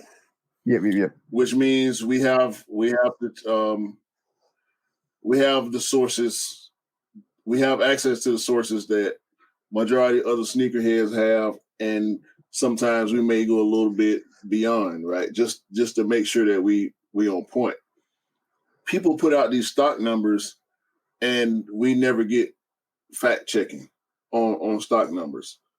Yeah, Nike ain't coming out saying is this many pair of Jordan 3s. Adidas ain't coming out saying is this many pairs of Yeezy 700s. New Balance ain't coming out saying is that many pairs of Joe Fresh goods. I don't know what source these people have. Hopefully their information is accurate. You can't check it. You can't check it. You can't fact check it. Right. So when we're talking about stock numbers, we get stock numbers from insiders, quote unquote insiders, that are supposedly talking to the people that know the stock numbers. Yeah. And so hopefully when we do see stock numbers, they're accurate for the sake of us wanting to trust the information that we're getting. Hopefully they're not accurate and there are more pairs available than they tell us most of the time because we want to get the shoes and we want other people that want the shoes to have them, people that's going to actually wear them. When it comes to resellers, bro, listening to the opinion of resellers, general, just whoever resellers, no, bro, I ain't listening, y'all.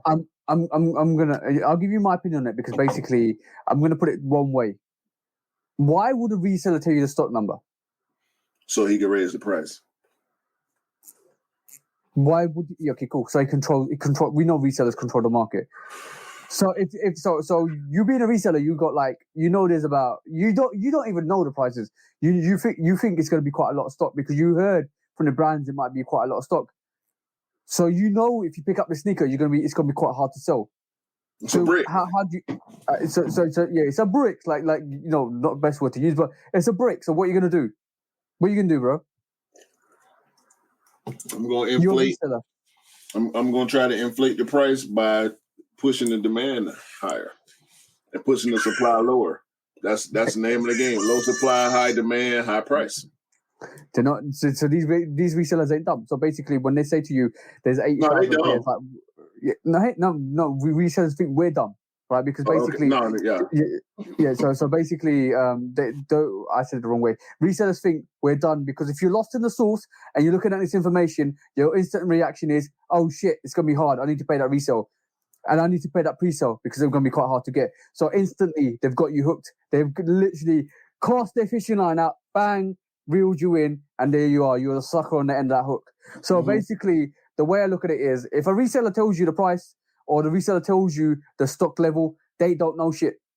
So basically, what they're trying to do to you is tell you, I know the number of pairs. They're going to be super limited. Come pick up your pairs. Every time a reseller tells you the stock number, it's high stock. Remember that. Every time a reseller tells you the stock number, listen to what I'm saying.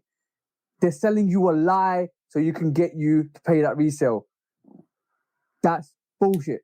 So do not listen and do not get lost in the source when somebody tells you stock numbers online. These same resellers told you last week that there's going to be a restock on the Amamania 1s and Amamania 3s, right, in the UK. And you're going to get a restock of the Mocha 1s, the UNC 1s, all of this bullshit in the States. Did we see it last week? Nope. Did not happen. Did we see it last week? Exactly. Why are you still listening to these resellers telling you there's one pair of this Travis Scott one, there's one pair of this Air Max one, there's one pair of this Air Trainer one? That one pair, bro. I'm going to show you this one. Yo, they might as well tell you this one pair because you're believing this one pair theory. I need 1,200. It's the only pair they ever made. 30,000. It's the only pair in the city. The only people that really know the stock numbers are the brands themselves. They don't release that information. The people they that probably don't even know. The people that gone, bro. Let's go below the surface. All right. Deep dive. So, loss prevention. How many pairs loss prevention account for? They're not sending out every single pair that come off the line. We know they're not. We know certain stuff gets seeded, right? The seeded pairs are going to always be the best pairs. Anybody that's received seeded pairs knows this. Anybody that's watched content where people are showing seeded pairs, they know this. Whether it's seeded from the brand itself or if it's seeded from a franchise, a third party that's selling these products, right? They're gonna seed the best pairs for reviews, and people gonna go off of that, right? Yep. It's I can't even imagine what the loss prevention looks like on a 1 million pair production run. Yep. So when that number, that 1 million comes out, like with a 11 or like with a OG retro, when that number come out, it's already lower than it is, or they already accounted for the pairs that are going to be disposed of or recycled or destroyed or whatever the case is, B grade outlet, whatever. They got all them numbers, bro. It ain't never no 1 million. It might be 1 point something or 900, blah, blah, blah, blah, blah. These exact numbers, and I see them all the time, and I look at them, and I want to 80,000. Oh, it's broke down. They break it down all the way to how many pairs in each side. Now, I ain't talking about going to your local retailer and asking them how many pairs they got. You might get an accurate number on that, but we're talking about worldwide. Come on, bro. Ain't nobody. Ain't nobody on Twitter put that type of information. If you got access to that type of information, bro, you got better stuff to do. Yeah. You're right. Even the brands don't know how many pairs they've got because basically they just know we need to produce 500,000 of these pairs. We need to do that. Make sure there's loss prevention. So let's add 10 to 15% on top of that. That's the amount we're going to get. That's the amount we're going to ship out. This is nobody except for the brands and close to the brands know how many pairs of sneakers they are. Stop listening to these Chinese whispers.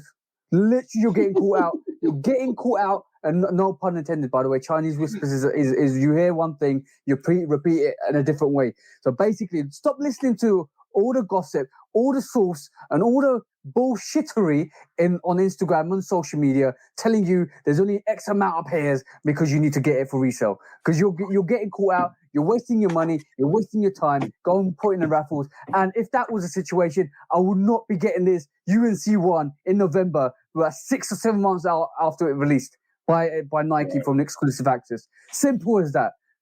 Yeah. That kind of pisses me off, bro. Literally, these people out here trying to rinse you for your money. Listening to resellers is a bad idea unless you got a real personal relationship with this person where you can trust their information, or they're just that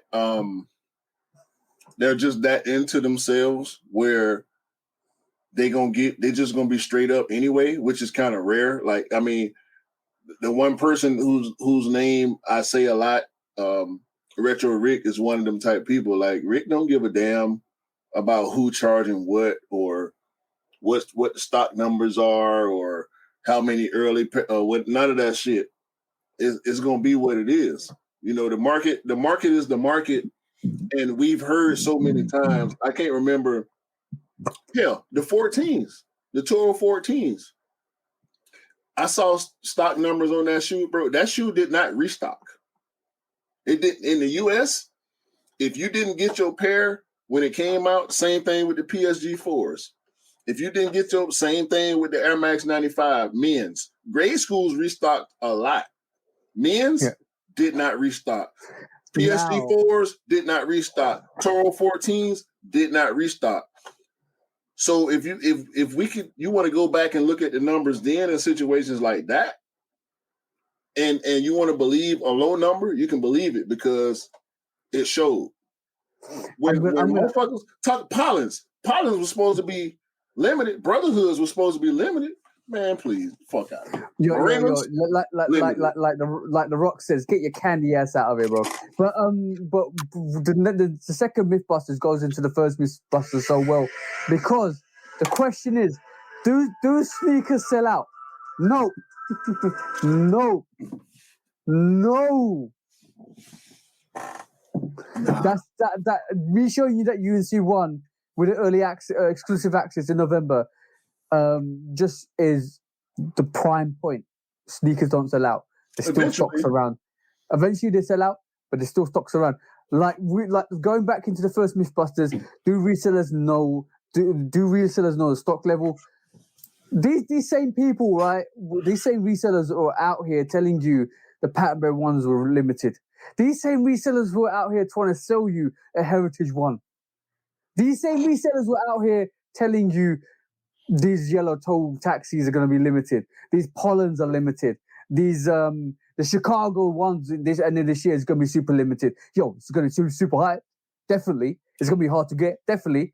These same resellers are telling you Concords and Breads were limited. The Concord 11s and the Concord Bread 11s were limited when there were 2 million pairs. Yeah. We knew that because Nike came out and said it's a huge production line. I tell you what, man. Enter your raffles. Go to your stores. Talk to people. It's not rocket science, right? If people want to be assholes or people want to lie to you in your face, yep.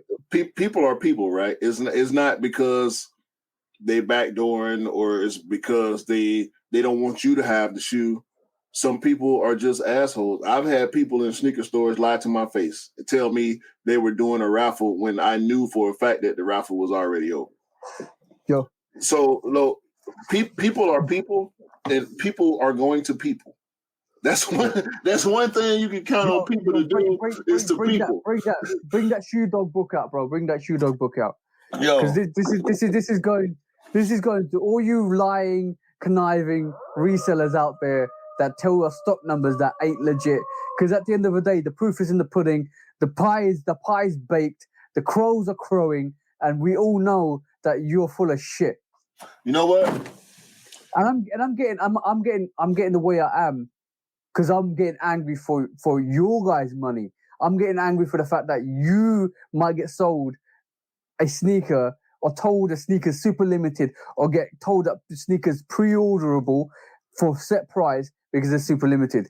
I'm fighting for your money, guys. I'm making sure that you don't spend your money in the wrong places at the wrong time to make sure you don't waste your money. Because you could spend £500 for a sneaker and you realize that sneaker's sitting in the store. How would that make you feel? Fusions. How many people paid $400 for a Fusion early? How many people paid $350, $400 for Brotherhood Jordan 1s? How many, bro? It's y'all do what y'all want to do with y'all time and with y'all money. Y'all can do whatever y'all want to do. But do your research. Do your due diligence. If you're looking at a shoe, if you see the stock numbers, okay, whatever. Is seeing a stock number going to make you try any less if you really want that shoe? Like, I don't care. Bro, if I see it, I'm going to look at it, okay? Is that going to change something in my mind? Nah. It has before, and it never ends up being what they say it is. Look, I'm gonna put it in one simple way before we close it, right? Guys, I know your hand's really itchy to spend that money. I know you really want that sneaker and you feel it's really hyped. I'm fighting for you guys here. Me and Q are fighting for your money to make sure you get the right price for your sneaker. Don't get duped. Don't get sucker punched. Don't watch out for that left hook and that right hook and that uppercut when it comes, because at the end of the day, guys, save your money, use it intelligently, and make sure you do your due diligence. And this is why we have the Shoe Dog podcast. This is why we do our reviews online. This is why we talk about situations like this, because we want to make sure you get your sneakers for as close to retail as possibly, and also making sure you don't get duped by these resellers. Make sure that happens, guys, and make sure you do your due diligence to make sure you don't get duped. For sure. For sure. That was Mythbusters. That was interesting. We got really passionate there, guys, because I would not want somebody to get absolutely sucker punched, because life is hard. Money is hard at the moment. Save your money, guys, and don't bro. The Jade Horizon 5s, people were telling me that was super limited, super hype. Yeah, bro, that shoe was so easy for me to get. In a way, I'm almost mad about the faux hype. Yeah. Because you can find that shoe right now for retail a month later. The Bluebirds were harder to get than the Jade Horizon 5s were. But the climate was different too. The climate was different. Yeah. We were still what was that, like October, August, September, October, something like that. Yeah, October time. Yeah, we were still at the height of the pandemic, the sneaker pandemic rush. Yeah, like where everybody was trying to buy up everything, because I mean, you look at, bro, I see resellers on Twitter complaining on a regular basis now, complaining about the price, what the price was a year ago, complaining about the checks they would get from the I don't know how the bot shit work. I never put that much thought or research into it. No. I'm gonna tell you a little bit. People getting checks. They were getting bigger checks this time last year than they are right now. Yeah, because the fact that you got pay money to own a bot, 20 grand. You got to pay for the proxy sites. You got to pay for, or you got to pay for a lot before, and you might not even hit on a sneaker, bro. And then if you do hit on a sneaker and it's a brick, like they like to call it, you're done. You're done. Game over. It's a tricky business. This is why people are not even don't want to butt anymore, because basically it's a hard thing to do. But like, I'm a piece of advice, like I said at the start of this, the Jordan 4 military blacks, they might be hard now. Watch the next couple of months. I would put money on it. I don't know, because the last super hype 4 were the UNCs and the Lightnings, and the Lightnings kept restocking. Not so much the UNCs, but the Lightning 4s. I mean, restocks all the time in store and online, and it was crazy. So hopefully we'll see more of that going forward with 4s, because we got a lot of dope 4s coming. After this military black, we got the infrared 4s coming. So and I've seen some other stuff that I'm not going to speak on because we don't know if it's real or just mock-ups. We got more 5s coming. We got more 6s. We just looked at the Oreo. Oh, 5s and 6 ain't hyped, bro. 5 and 6 ain't hyped. So that's a different situation. But they will be hyped going forward. I think the 5's going to get a push. I do believe the 5 is the next push, or 5 or 6 is the next push. Well, if Off-White and Travis Scott can do it for him, I expect more of the same. To be honest with you. And I'm glad. I know I spoke on it. I think I spoke on it before. If I didn't speak on it before, it was a thought. But I'm gonna go ahead and say it. I ain't missing no 5s, bro. I ain't missed on no 5 in so long. and maybe it's the sneaker guys just looking out for me because they know I love 5s. I ain't missed on no 5 since outside of the Off-Whites. I ain't missed on no 5 since 2019. I don't think I've missed on a 5, but I've had a choice of just skipping on a 5. So the Shatter Backboard 5s, I didn't like the mesh, so I missed on that. But every single 5 from then, I've actually practically got. So for the East, like those Easter joints that came out recently, I don't think they're that great. But like Jade Horizon 5s, Bluebird 5s, Racer Blue 5s, Raging Bull 5s.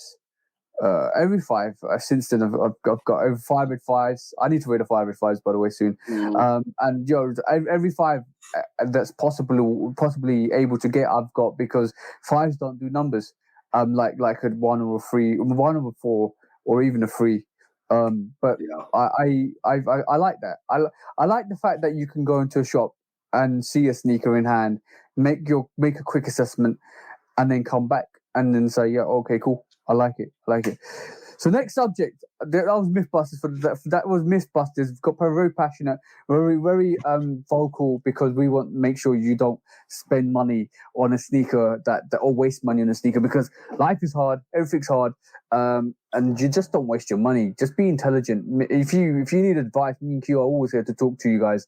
If you need advice and what you think might happen, where you're feeling a certain way, like I've talked to some of the bros. Not naming names, they could have easily, and some of the bros didn't listen. So that's fair enough, because they were wrapped up in the hype. But the eventuality was the stuff I said was spot on. Pattern bed ones, don't get them with pre-sale. Wait for it. Oh, you missed out. Don't worry, price is going down. Wait for it. Instantly, retail pair. Same thing with other situations. Like I assess, like you do, Q. I assess the market really well. I dig in and then work out what the situation is. I look at trends. I look at marketing. I look at the sneaker fuckery that they do, and I'm like, okay, cool. I understand it. I understand why you do that, and now I understand. And like the military blacks, I missed out this weekend. I'm not fussed. I know they'll probably restock in the US. I'll probably restock in the UK. I'm like, okay, cool. I will get my pair. That's one pair I definitely want now, but I will get my pair. I will get my pair. I remain apprehensive. Just as apprehensive as I was when I first began my collection, and I don't think that'll ever change. It's kind of like when you hear entertainers talk about always having butterflies before they perform. Yeah. They say if you don't have butterflies, you know your performance might not be up to par because you don't have that feeling, that fear of failure that often pushes people towards success. And that might be a bad analogy when we talk about buying shoes, right? But when I enter these raffles, I don't expect to win. When I go line up for first come, first serve, I don't expect to cop. So keeping that mindset for me is helpful because it keeps my my expectations low, and it makes me that much happier when I do manage to get what I'm going for. Yeah. So having low expectations for me is like a defense mechanism, so I won't be too mad. But certain stuff, it's gonna always be like that. Like certain pairs, bro. When I don't hit, I saw your post that you sent me with the trainers, the Air Trainer ones. I don't know, Air Trainer 3. Sorry, SC highs. We'll get to that. We'll get to that. This is a whole different subject, but like for sure, my mentality now since I first started, I used to be pissed when I used to miss up because like this is like 5 or 6 years back, and then more and more now. The more I look at it now, it's like I've got all of these pairs, bro. Yes. I've got all of these pairs. So if I miss out on one, and if it's meant to be, I'm going to keep pulling this UNC one out. If it's meant to be, it will be. Yeah. If it's not, move on. There's always new pairs. There's always new styles. There's always new sneakers coming out. There's a plethora of releases. So if you miss out, don't worry, guys. If it's meant to be, it will arrive at your door. Yeah. Shout out, Relly too. I've been talking with him a little bit these past couple of days. He missed out on the 4s, and he really wants that 4 along with something else that we're supposed to be seeing in the next couple of days that we're not going to talk about. Hopefully we'll be talking about it next week when we got pairs to show. Everybody that's watched this is probably already knows because it's already released the day before this is released online. Yeah. Bro, but it's funny you mentioned that. Just slightly touching on that. Have you seen the resale price on it? You showed me the resale price, and it dropped dramatically. Rock bottom. Yeah, and I love it. Hopefully, I won't have to go that route, but there might be one of them ones where I have to. I'm gonna say this now. I said it. I put it on my Instagram post. I said it the other day. That sneaker is the only sneaker that's relevant this month. You hate me for that. You say whatever you want to say to me. That sneaker there is the only sneaker that's relevant this month. Forget your Travis Scott Air Trainer 1. Forget your Air Max 1. Forget everything else. Because that sneaker right there is probably going to be one, if not the sneaker of the year this year. And that is going to be in my collection. No way I'm going to miss that sneaker for nothing, bro. I can't say that because the My Year 2 is here. Technically it's next month because they did announce the new release date is on the 1st of June. Yeah. So I reinstate that statement. This is the only sneaker that's relevant this month, bro. Only sneaker that's relevant. If you know me, guys, you know exactly what sneaker I'm talking about. But no, we don't know what you're talking about. We don't need to talk about what you're talking about. That's exactly. But I'm getting hyped. I'm getting hyped on that sneaker because that's not hype. That sneaker's not even been talked about properly by no. That sneaker's not being talked about outside of people that know that sneaker. Nobody's out here talking about that like a Travis Scott or like an Air Max 1. Like too much going on around it. Exactly. And you know what? This is one where it's doing the balaclava, the hoodie, undercover, all black of night, black gear. Nobody's seeing this, and it's perfect. It's a perfect storm for that sneaker to come out. Yeah, I need everybody to forget about that shoe. Y'all know what we've been talking about, bro. We've been talking about this. Oh, next, we moving on to the next Yeah, topic. exactly. Yeah, that's how we leave. That's how we do it. Yeah. See no evil, hear no evil, speak no evil. That's the three little monkeys, bro. We'll have them next week or the week after. Hopefully, if we got to get them in the mail, we'll have them to talk about them for real. And then we'll talk about the shoe that shall not be named until after release. I think the only sneaker that's going to beat that. And I'm a bit pissed that's not releasing here. I hope they do a shot drop on that. But the only sneaker that can compete with that sneaker this year is a Chicago. And a Chicago because it's an OG. Chicago because it's an OG, right? But that sneaker there, bro. Nah, I'm gonna have to disagree again because it's some more stuff. It's a couple things that I already released. But it's some more stuff. I got one.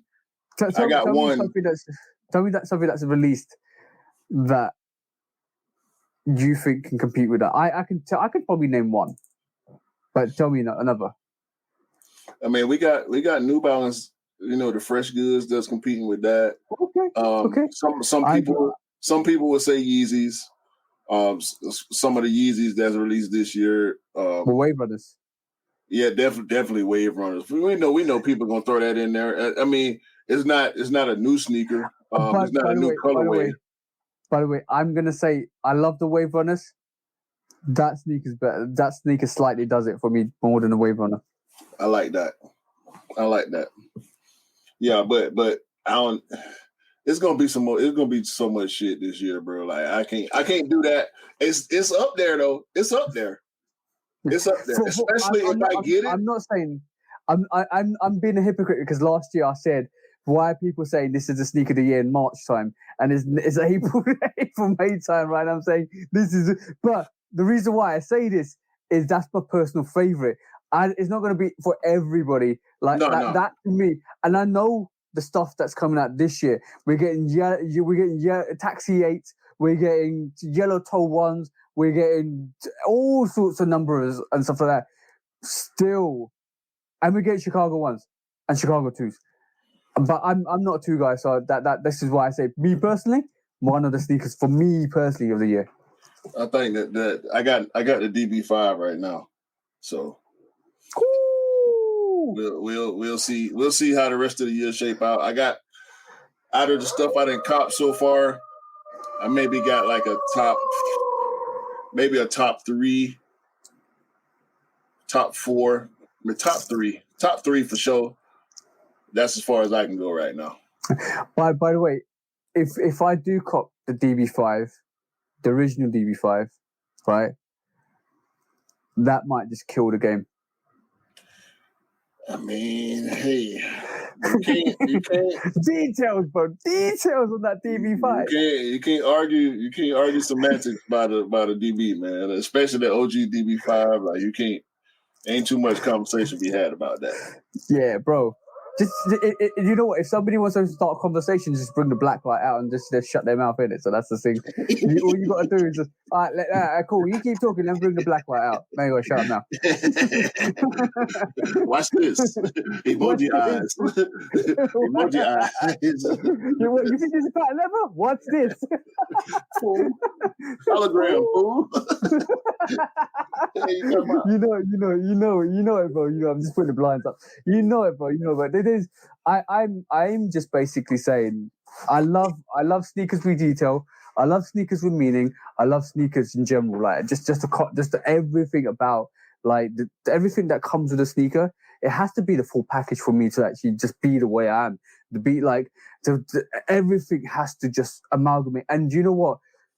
However much we hate Jordan brand or Nike brand or the antics, one thing you got to respect with Nike and Jordan at the moment is the fact that with every release that's special, just say that special, comes with special packaging, just like the concepts, just like the patterns, just like the pattern bred ones, and just like even though the heritage ones were the heritage ones. The box just looked like what it's supposed to be. White box, red Nike on the top. Heritage one. Yeah. Glossy box, black glossy box, red Nike on the front. Patternberry ones. Concepts. You got concept. Bro, there's so much like craziness that they come with boxes. It's just amazing. I love what they're doing.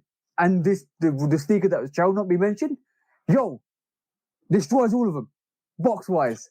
Hey, for now, because we know they about to go away from the box shit. So yeah, well, that's gonna be sad. If they do, I don't think a lot of people are gonna be pissed. A lot of people are gonna be pissed. Yeah, it's gonna be sad times. They're gonna have to go back to designing boxes again eventually. But no.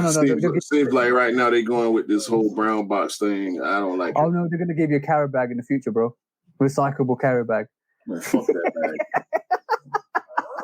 Right. Next subject matter quickly is we're gonna talk about Travis Scott and this whole Air Max 1 Air Trainer 1 release coming out this month. He literally escaped Sneakertraz. Yeah, he back. You heard of Alcatraz? He escaped Sneakertraz. He back. And look, we wasn't doing sneaker court when the whole controversy happened. So we did discuss it. We discussed it a couple times, but we're not going to go back and retry no cases. All right. So they're done. There's already opinions out there. He's back now. He's back. He did release a new song with Southside and Future. Yeah. Dope. I don't know if you heard it. No, I've not heard it. I will listen to it in a bit. Hold That Heat. This song is dope. Like it's a vibe. I don't even say that. I've never used that phrase in my normal life. It's a vibe, bro. This shit that's the only way I could describe it. Like this song coinciding with the release of all these shoes that got pushed back. And it's not been as long as most of us thought it was going to be. When the controversy with Astro World first happened, I heard a year, 2 years, 5 years. Nike gonna drop them. They going 6 months. Basically, they gave them asylum for 6 months, bro. People saying they was gonna repurpose the shoes, they was gonna recycle them, make them into something else. Like they already made, bro. They already started release. They released pairs at his store during the Astro World event. So it's like the pairs are already out here. Not the pairs, but some pairs are already out here. We've seen the trainers. We saw both pair of the trainers. We saw both pair of the Air Max 1s. It's too late. We have to make this money. We have to get back at least what we put into it. The price didn't change. They did not rebrand. Yeah, they didn't rebrand. The hype. You can't rebrand that. You can't rebrand none of those Air Trainer 1s or Air Max 1s because you know you can't do what you did with this Raptor 4. They already out in the world. Yeah, exactly. You can't do that because basically you can't say, "Oh, the Raptor 4s was a certain situation where Drake that was the Drake sneaker that was supposed to be Drake's sneaker, and then it got pulled back because basically something happened. They released it as GR, even though a lot of people didn't get it. They released it as a GR, and it came back out, and the year after with his signature on it, that was supposed to be Drake's sneaker, and from the onset, you can't do that with a unique sneaker like the Air Trainer 1 and the Air Max 1. You can't do that because it's got Travis all over it. You release that as a normal pair, it ain't gonna do well, bro. It ain't gonna do well at all. Because we already know what it is, and then that's gonna make the market go on that shoe go crazy because some of them gonna have the flag on the back and the other ones not. Or some of them gonna have some of the trainers gonna have the rubber stamp on the back and the others not. Nah, that ain't gonna work. So what do you think? What do you think of it? Or what do you think of the Air Max 1s and the Air Trainer 1s? I like the brown ones. They've grown on me progressively.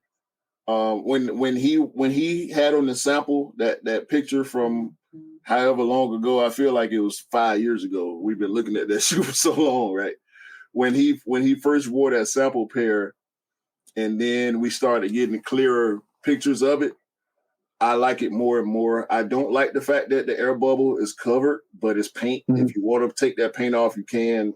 No big deal. Oh, so it's confirmed then that air bubble's painted over. Have you not seen the 270? No, I heard rumors. That No. it was painted. Have you seen the 270 Air Max, the Travis Scott Air Max 270? Have you seen those in hand? Yeah. No, not in hand. That paint will wear off on your fingers. Okay. There's a tag on that shoe that warns you if the shoe gets wet or saturated, that paint will run, and it won't be there after a while. That vintage look that's on that midsole of that 270 and on the air bubble, there's paint on the air bubble as well. That paint wears off. Either you can wipe it off, you can wear, if it's hot enough outside, you can lick your finger and wipe it off. You know what I'm saying? Because the sun is going to heat up that paint, the moisture from whatever. And I believe, and I do have I know Rick got pairs. He got a few pairs. If he still got them, he might have got rid of them by now. But I think that paint will come off. I do think it's paint. I don't see why they would paint the inside of the rubber like that. I think that then that a lot of people just grab it and just expose the air bubble. I think that's going to be what people can do. Yeah, definitely. That's what's going on with both pairs of the Air Max 1s for sure. Because that yellow pair, which I get it. Like, it's different. It's not ugly to me, but I don't like it. But the thing is, people that saying that looks ugly and it's all yellow and blah blah blah. Okay, cool. Keep the same energy for the Jordan 5 or whites then. No, that ain't gonna happen. That ain't gonna happen. No, but I'm just saying. If people are out there saying the Air Max 1, if the Air Max 1 all yellow version, I can't remember what it's called, Travis Scott is ugly, then you might as well keep the same energy as for the off-white 5s because it's all yellow. That ain't gonna happen, bro. The Air Force Ones was ugly, right? Says everybody. Yeah, it sold out. The white Air Force One, the canvas Air Force One, both all three pairs of the Air Force Ones, people poo-poo and talk shit about, and they still sold out. I mean, it's gonna happen. The green sixes, the tan sixes, the khaki sixes. I didn't like the khaki sixes. I didn't go for them either, but I'm not everybody. You mean the British khakis? Now the British khaki, they're unique. They're definitely unique because basically it's a different variation. It's a different kind of sneaker. But I picked that and I went back and picked up the olives because I needed the olives to go with that. Because basically, how can I not have the British khakis and not have my favorite variation of that six, which is the olives? So just sell the khakis then. Nah, I couldn't because they were offspring, and then they would have reprimanded me for selling one of their sneakers. No, you don't need them. You'll be okay. Of course, I don't need them, but I like to have them. But yeah, Travis is back, man. I'm not mad at it. We knew it was going to happen eventually. It did happen a little sooner than I thought. Yeah. But I'm not mad at it, and I really like the song. I think everybody should check it out. If you are a fan of Travis's music, personally, I was a fan of his music more so than anything else. The sneakers are dope. Don't get me wrong, but I appreciate him as an artist also. So it's a little different for me. Yeah. I do like his music. I do like Travis's music. He's just very. I had respect for him. When he did Antidote and we did Goosebumps, and when he got Kendrick, we're going to mention Kendrick in a bit. When he had Kendrick on Goosebumps, that was dope, 100% dope. So I do respect his music. I do like his music. I do listen. I've listened to Astroworld, very good album. But yeah, dope artist. But I don't agree with some of his antics. But unfortunately, some of his antics kind of led to what his exile for 6 months. But it's good to see him. It's good to see him back. I hope he does pay penance to what what's happened. But it's good to see him back in the flow of things and also doing his releases. I feel like he was made a bit of a scapegoat in that situation, and unfortunately, situations happen. But it's good to see him back. But now, before we go on to the next subject, and I know you're eager to look at this, tell me how dope the Kendrick album is. All right. First of all,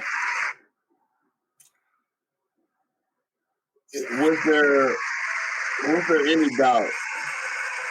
No, of course there wasn't. Was there any doubt that Kendrick Lamar was going to deliver?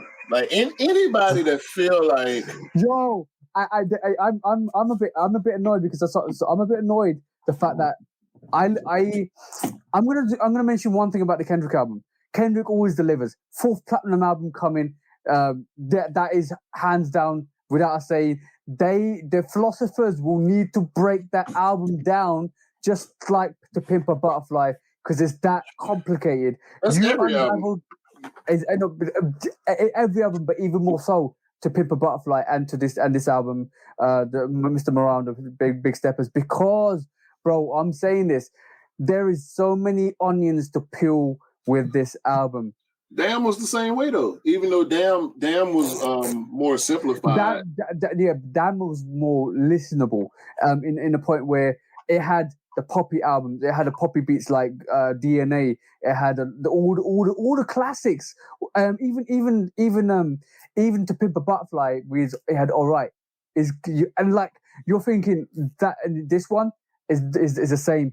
The fact that I didn't realize that Kendrick had a problem with lust because he cheated on his fiance, and this is his. And if you listen to the album all the way through, it's got elements of him talking to his girlfriend or his fiance, and they're having this argument about not argument, but having this discussion about you need to go see a therapist. Are you sure you've not got a problem? All the way through the 2 albums, you're like, whoa. So, and that album is him talking to a therapist, saying what's on his mind and what he's been through, his heart and soul. That's a whole lot of respect. That album, for me, one of the best albums this year, hands down. Yeah, see, you said so much without saying. It's hard to describe, bro. Like even when you get those tidbits that connect songs together. It's a story. It's literally a story from start to finish. It's a movie, bro. Exactly. Every album's been like that. It's a show. It's a movie. It's a series. It's art, bro. It's high art. I'm gonna tell you right this moment in time. Like I listened to the album. I'm gonna warn you guys if you haven't listened to the Kendrick Lamar album. It's a very hard listen. No, I listened to it. No. I'm gonna tell you my experience. It's a very hard listen to the point where when you listen to it, you're gonna love it, but you need to listen to it at least 10 times to understand it, or even more. Shit. So you trying to that I think that will happen for people that want that. You know why? I picked every time I listened to it again and again and again. I picked up, and I had the album on repeat on that Friday, on that Saturday, on that Sunday, and I was driving down to the wedding. I was driving down to the wedding, and I made my mate listen to it, and he instantly thought that album was dope. Bro, I'm gonna put my heart and soul out there and say that album is very relatable to my life. Like there's some songs in that. There's some songs in that is very relatable to my personal experience with my father. To my personal experience to go on. It's 2 songs. The number one song that I was gonna mention is Father Time. Because when you look at the title of that song, right, you could translate it Father Time, or I translated Father Time, as in it's time to talk about fatherhood now. Yeah. That song, bro, I don't even want to listen to it that much. Like, I love the song, and it's a dope song. Tell me, like I can see emotion in your face, bro. Because I know that last song that you're gonna mention, it brought me to tears. I'm not even joking. It's probably not the song that you're thinking about, because as similar as we are, we think differently about stuff, especially creatively. But that Father Time, bro, every man on the planet needs to hear that song. Yep. That's all I want to say about that one. One lyric that got to me was, I'm gonna say this. One lyric that got to me, I can't remember it off my top of my head, but this is the pretense of it. Is my father wanted me to be something, but I turned out to be exactly the opposite of what he wanted me to be. That's me. That's me, bro. Hands down, that's me. If you know me, you know me. Like, my dad's expectations of me was not seeing me like this. Trust me, bro. I can vouch for that. He had aspirations pre-built for me, and every step of the way, I defied him. And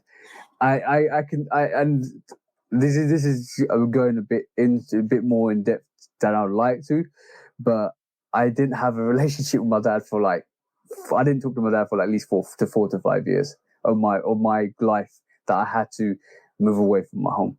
So yeah, that song was very deep, bro, very, very deep. Yeah. But mention the other song.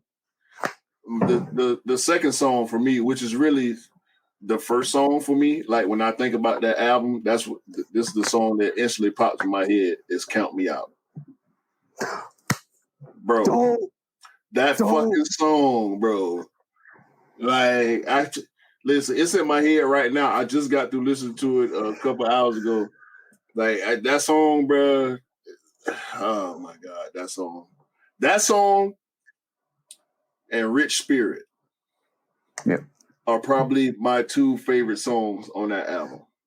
And I'm not talking like it's all dope. Even the songs where it's no percussion, like, because we know Kendrick. Kendrick go off the deep end. Poetry. It's spoken poetry.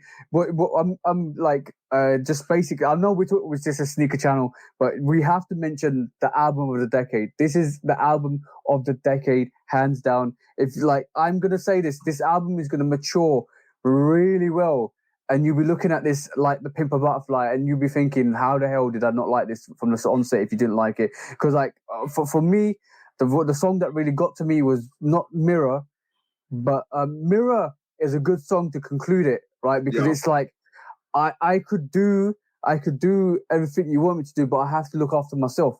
I have to take the choice to be me, to look after my family, to look after my welfare. That I have to do that. I don't idolize you. So, bro, there's so many sub meanings to this. He literally says in the album, don't idolize me. I'm human just like you are. Mm-hmm. Why are you idolizing celebrities? Yeah. Like, yo, but the one that really got, I'm trying to look this up. I'm going to try and remember the name. The one that really got to me and had me in tears, bro, was the second to last on the album, Mother Sober, bro. Yeah, that's a. I seen how hard it is, bro, for my upbringing. So yeah. It's a dope album, bro. It is a difficult listen if you want to catch everything. You like TJ saying, you will have to listen to it multiple times, but it's good music. So listening to it multiple times ain't a problem, you know. But I'm the type of listener where I have to, not have to, but I'm going to gravitate towards certain sounds and certain songs. Yeah. And for me, those two that I named, Rich Spirit and Count Me Out, especially Count Me Out, bro. Like, that song, I relate to that song a lot. I love it when you count me out. I love it when you count, bro. And Rich Spirit. Stop playing with me before I turn you to a song. Like, bro. Keep counting me out. There's many people in my life that's always counting me out. There's always think I couldn't make it. In fact, you keep counting me out. Keep counting me out because at the end of the day, my work ethic, my creativity, my attitude will always outdo anything anybody's got to say about me. Because I will die for my cause, whatever it is. Right. But that's go listen to the album. Kendrick Lamar, album of the decade. And trust me, this album is a divisive album. You either like it, very divisive, or you hate it. You like it. It's not. And for me personally, it's a very intelligent album. It's an album that you have to listen to for the lyrics. And I'm always the person that always listens to lyrics and then the music after. I'm always the person that will listen to Tupac, listen to Jay-Z, listen to Biggie, listen to Nas, and pick up on the lyrics first. And like, oh shit, did you hear what he said? Bang, that's me. That's me. And then then the beat comes in. The beat secondary to me. And it's if you like listening to lazy music, go listen to Drake. Go listen to every other album. But if you like listening to intelligent music, hell no. No, hell no. No, hell no. You're not, no. Hold on. Go listen to your pop song. Fuck no. Because we was gonna have to have this conversation anyway. I was gonna bring this conversation to you, whether it was on the podcast or whether it was behind the scenes. Don't you talking about lazy and they gonna say Drake? Bro, stop. No. Stop, bro. Stop, bro. No. Okay. Well, I'm gonna say this. No. It's not commercial. It's not a commercial album. It's not an album that you can just listen to like on a vibe. Like that sound a little better. This is what I'm saying. If you like it's not lazy music. If you like music, you keep wanting to call it lazy. That's how you really feel about it. That's why you keep. I heard that you said it's not. No, don't say how you feel. Say how you feel, so we know where you're really coming from. Lyrically, is so in depth. Every innuendo, every meaning. Look, I'm gonna say I'm always been a big fan of any artist that has got depth, has got real feel, has got like. Let me make this point. I say this? Let me cut you off. Please let me cut you off so I can make this point. Depth is defined by the artist, not by the listener. Yeah. So where you listening, when you listening to some stuff and you feel like lyrics are trivial. It's a connection. I understand that. But trivial is what sounds trivial is not always that. Yeah. Because I listen to Future. I'm guessing you don't. I listen to Future. Because you call Drake lazy. You don't listen to damn Future. Did you listen to Future's new album? I'll wait. No. No, you did not. It came out 2 weeks before Kid's album came out, and you ain't said a fucking word about that shit. Future album. Did they have a new album? See what I'm saying? Y'all see this, right? Y'all see this.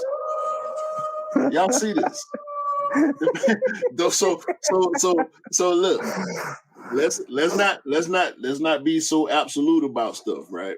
Yeah. When it comes to art, because it's the same thing when we talk sneakers, right? Some people love some sneakers that we would call trash. I know a lot of people don't listen to Future the way I listen to Future. Yeah. I pull tidbits and insights from all of the bullshit that he says, because he says a lot of bullshit. It's a lot of no. And I'm a really big Future fan.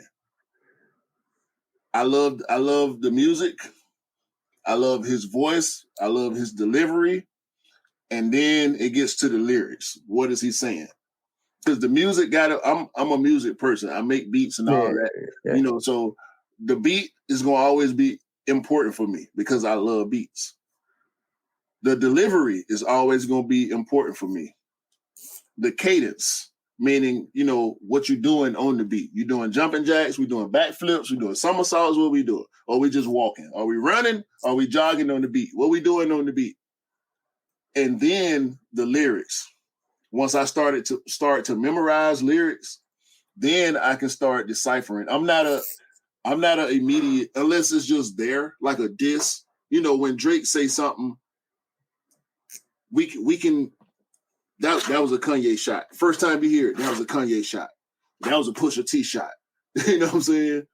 When Tupac says, "Fuck this person," ain't nothing to think about. It's fuck that person. We know that's how he feel, right? With Kendrick, there's a lot of listening involved. There's a lot of deciphering involved. There's a lot of thinking involved. Yeah, that's also true for other people's music. Yeah, if you know what type of person this is, right? Yeah. Future has a lot of depression lyrics. He has a lot of loneliness lyrics. He has a lot of addiction lyrics. And if you're not listening for that in between all the bullshit about my Lamborghini and my Rolls Royce and bad bitches and Christian Louboutin and Gucci this. I agree with you. Maybe I've used a disrespectful term, but I'm not basically saying lazy music. You got to kind of love the art, like ASAP Rocky. Like he lyrically, like as an artist, great artist. Like Drake as an artist, great artist. But the reason why I say what I say is because if you want to listen to a club banger, if you want to listen to if you want to sit there and listen to music and just get lost in the music and in the wordplay and the lyrics, go listen to Drake and go listen to Future and go listen to other artists. But if you want the depth, if you want to listen to something and it connects with some people's personal lives and what's actually current events, go listen to J. Cole, go listen to Kendrick, Big Crit, go listen to people like that, because like you need a psychology degree to break some of their fucking wordplay down. Yes, it is. Now, I'm in no way, shape, or form putting Future on a Kendrick level. Yeah. That's not my aim. There's levels to this shit. That's not what I mean. What I do mean is Future is at the Kendrick level of what he does. Yeah, of course. You get what I'm saying? Of course.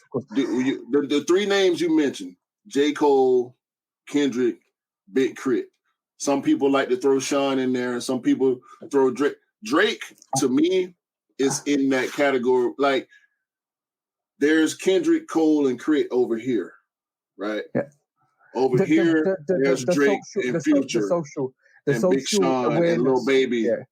Yeah. The social awareness, the people that guide the next 10 years, like Tupac did and Biggie did, in their roles that they brought into like for me, Kendrick is the seed that Tupac planted in the 90s.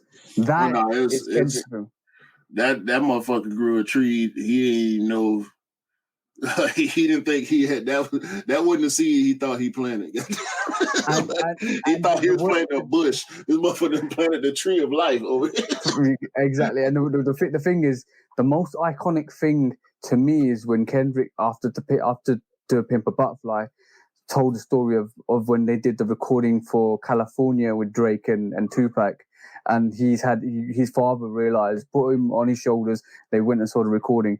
That was a spark and inspiration of what Kendrick is now. What the evolution of Kendrick from then to now. As a little kid seeing Tupac in real life, growing up, and then all of a sudden, that is a fruition. That's the flower of the rose that Tupac laid in the 1994, in the 90s, 92, 93, 94. So in reality, what Kendrick's doing now is for not for us, it's for the generations going forward.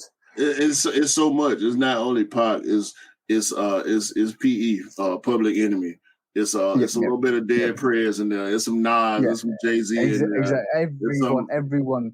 It's some Jeezy in there. Yep, exactly. Every single one of those people have evolved. And you like we're talking about music, and unfortunately we got wrapped up in music at the moment. But we'll go back to sneakers. No, it ain't unfortunate. We can turn this to a music podcast if we want to. Just so y'all know, we can sit here and talk about music for 3 hours. We're multi-complex individuals.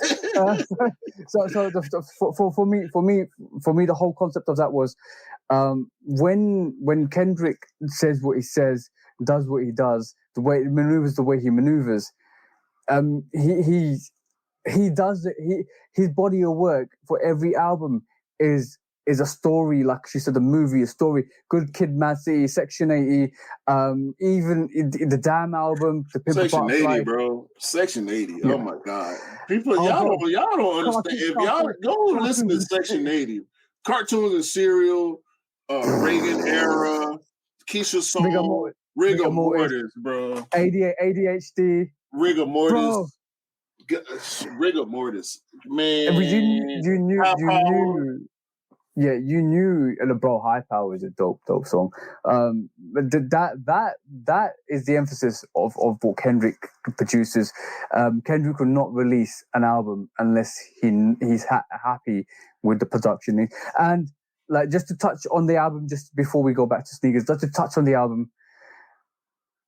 Like the way he comes across in the album, the way he pours his heart and soul out in the album, you have songs that start off really low and then go at high pitched level, like literally goes crazy and angry at the end.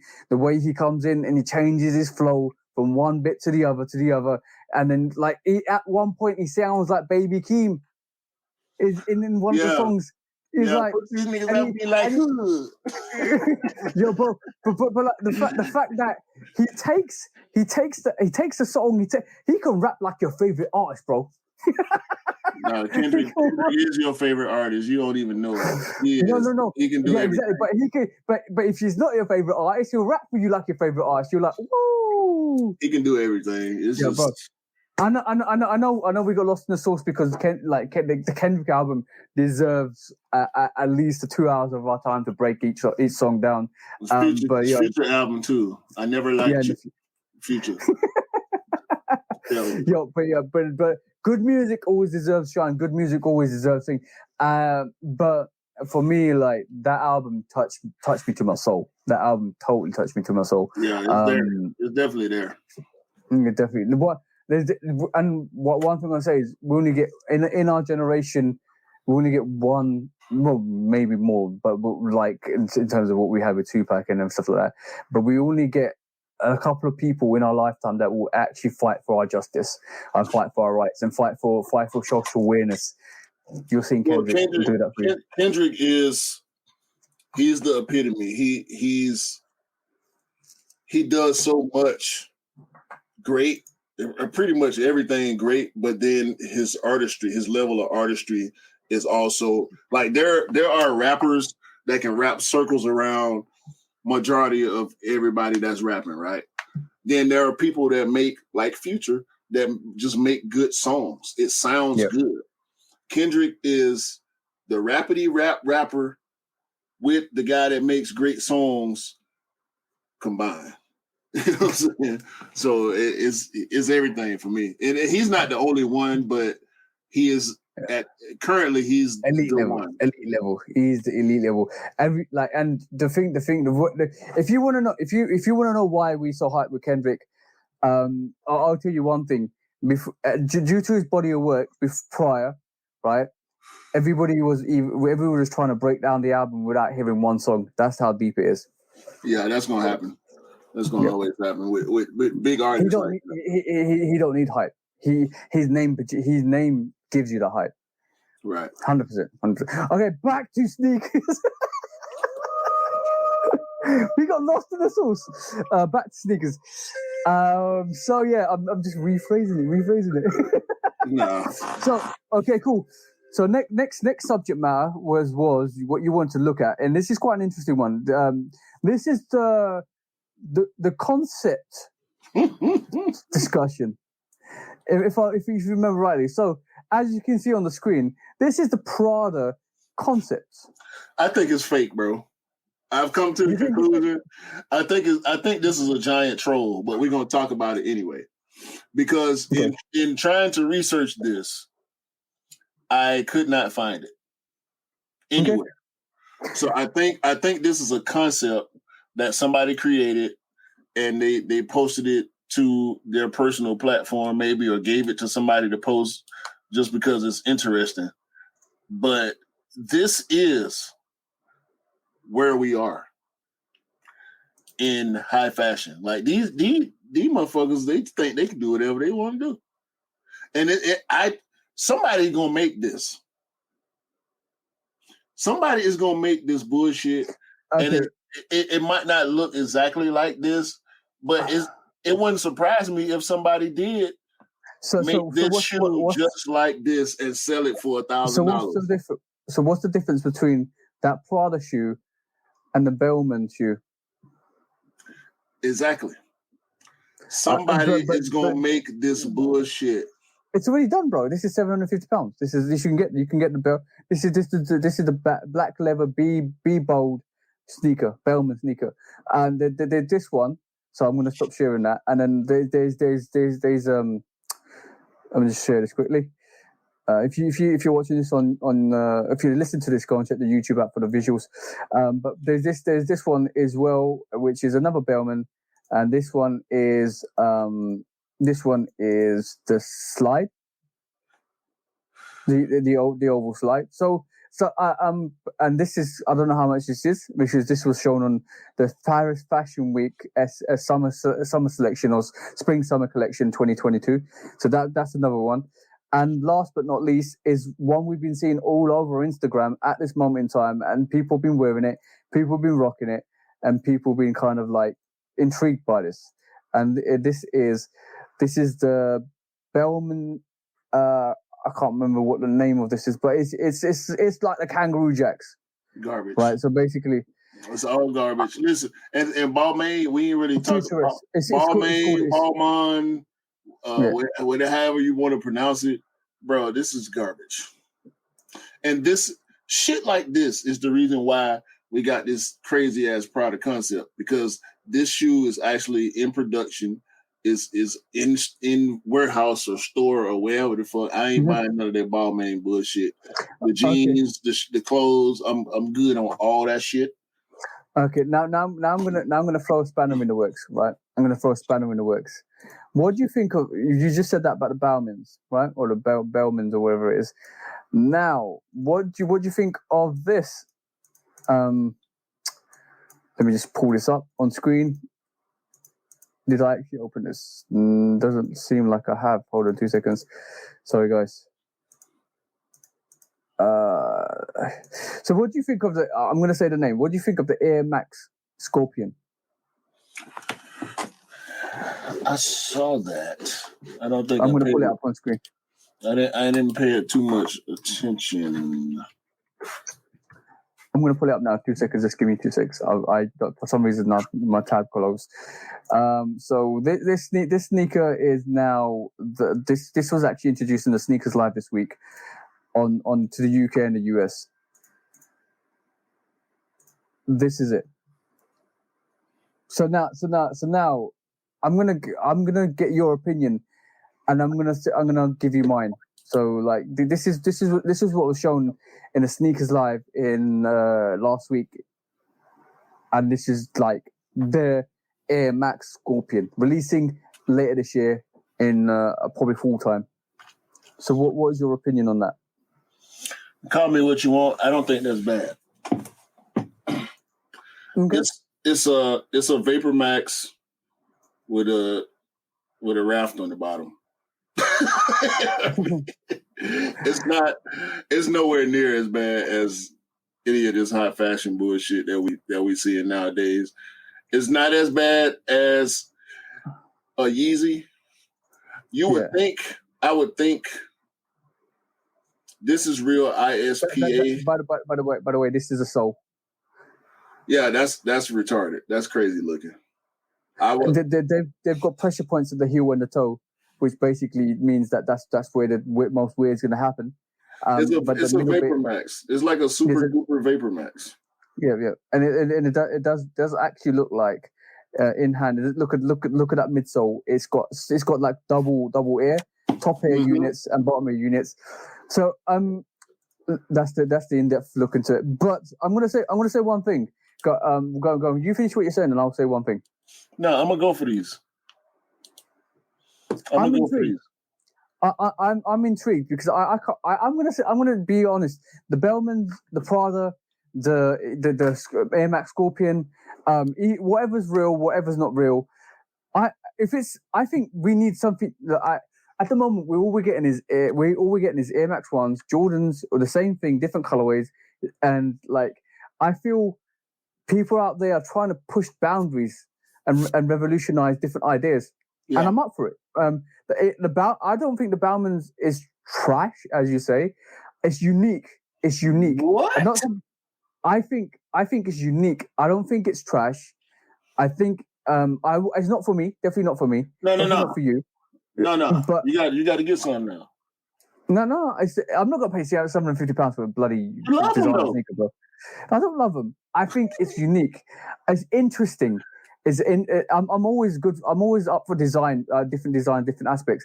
I truly believe that's interesting. The way it looks, the way it comes across, the way it is, because it's like I'm intrigued of how it functions, how will it function, how well the design is. Even with the Air Max Scorpion, it looks like a hybrid of the Vapor Max, but they're calling it Air Max Scorpion. It looks interesting. Definitely interesting. It's definitely Max Air. Yeah, maximize your airflow, creation of airflow.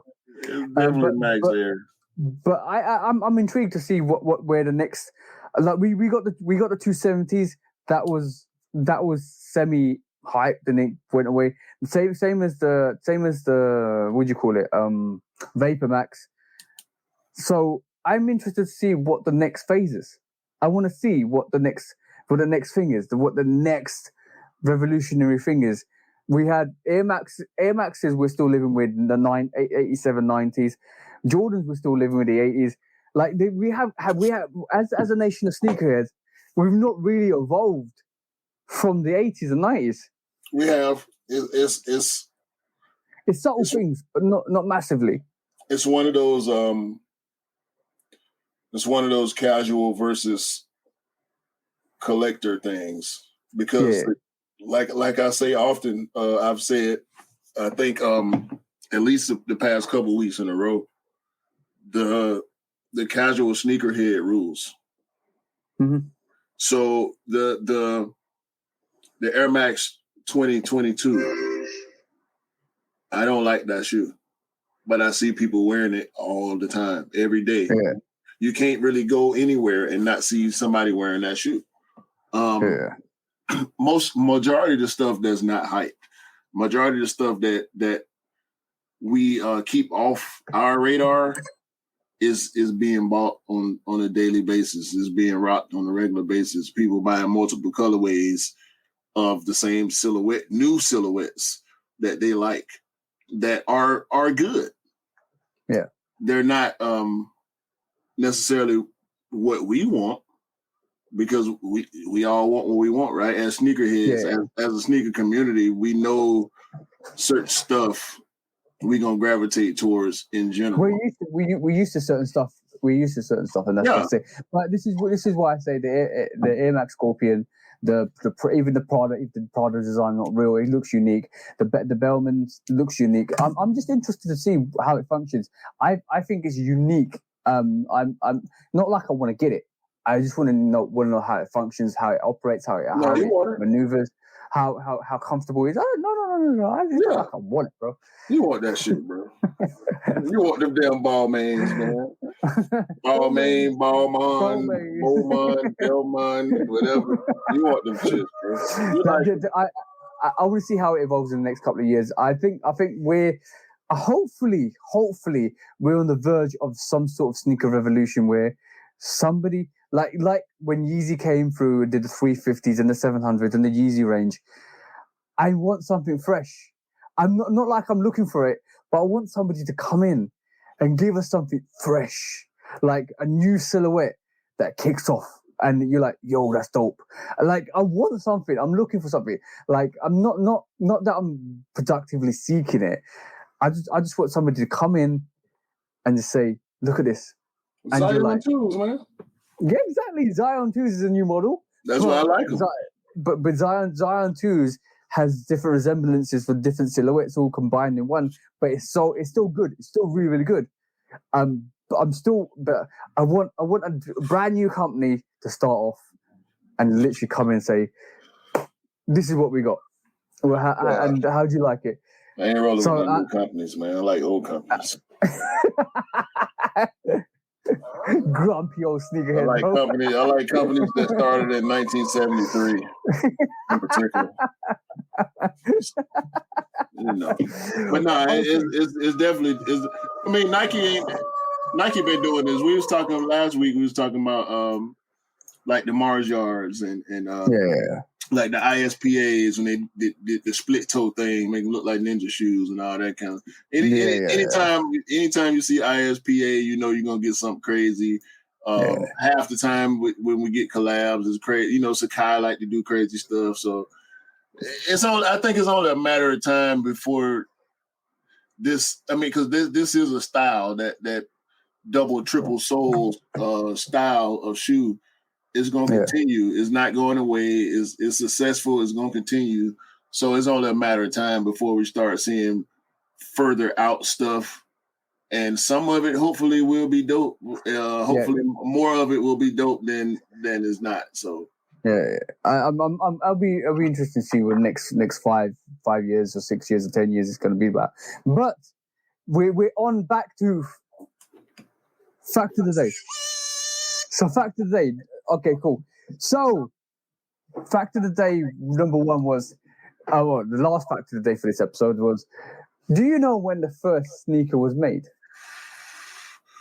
No, I remember reading the story, but I can't remember none of it. Okay, cool. So the history of the sneaker. So before 18, I'm going to read this off the thing because I'm reading this. Before 1895 or around that time, there was everybody was wearing plimsolls. Everybody's wearing plimsolls. They used to be the thing of the day, and the British company named J.W. Foster and Son designed and produced the first sneaker shoe that for running in 1895. The shoe was spiked to allow for greater traction and speed. The company sold its high-quality handmade running shoes to athletes around the world, eventually receiving a contract from the manufacturer of running shoes for the Great British team in 1924. So, first official sneaker was designed in 1895, bro. That's a hell of a long time, bro. Hell of a long time ago. So damn, sneakers were around, and so basically in the late 18th century, people wore rubber-soled shoes called plimsolls all the time until around 1892 when the US company also came up with a comfortable sneaker that infused rubber sneakers with canvas tops called Creds. So that was the next revolutionization of the sneakers. So from the age of 1892 to 1895, that's when sneakers became a fashion, because back in the day, everybody was wearing plimsolls, and plimsolls are just plimsolls. You know what plimsolls are, bro? Pimp soles. Plimsolls. Yeah, I know pimp soles. So that's a very interesting fact for the day. What do you think, bro? Fact for the day. When was the first sneaker ever designed? Well, it depends on who you talk to, but it was designed between 1892 and 1895. I wonder who owned that copyright and if they trying to do anything with it. What, for that sneaker? Yeah, the very first sneaker. I think Nike need to buy that and throw a swoosh on it. We'll buy it. So the revolutionization came when they rubber bonded a canvas out to a vulcanized rubber sole, so basically it kind of produced a sneaker, and then that's what actually made for better equipping for running and stuff like that. Otherwise, before 1890, it was just basically pimp soles, running in hard bottoms. Yeah. Running in no hard bottoms, man. There was some broke down athletes back then, boy. So that's the fact for the day. That's the fact for things. But it's interesting. I like going back and delving into the archives and working out what, where, and how, because it is kind of fascinating to work out where sneakers came from, really, and why we're so fascinated with sneakers. You need to know your ancestors before you can realize what you do as a person. So, sure. And that causes sneakers as well. So, bro, it's that time. 2 seconds, bro. When resale is too high. Damn resellers. Order. When hype beats go too far. These damn hype beasts.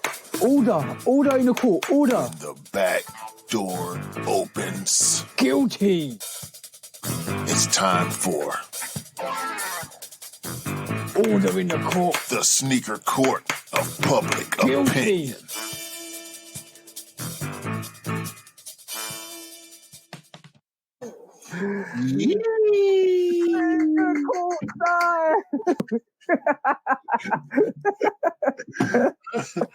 Hey, yo. Sneaker. Guilty. You gotta play that one more time, bro.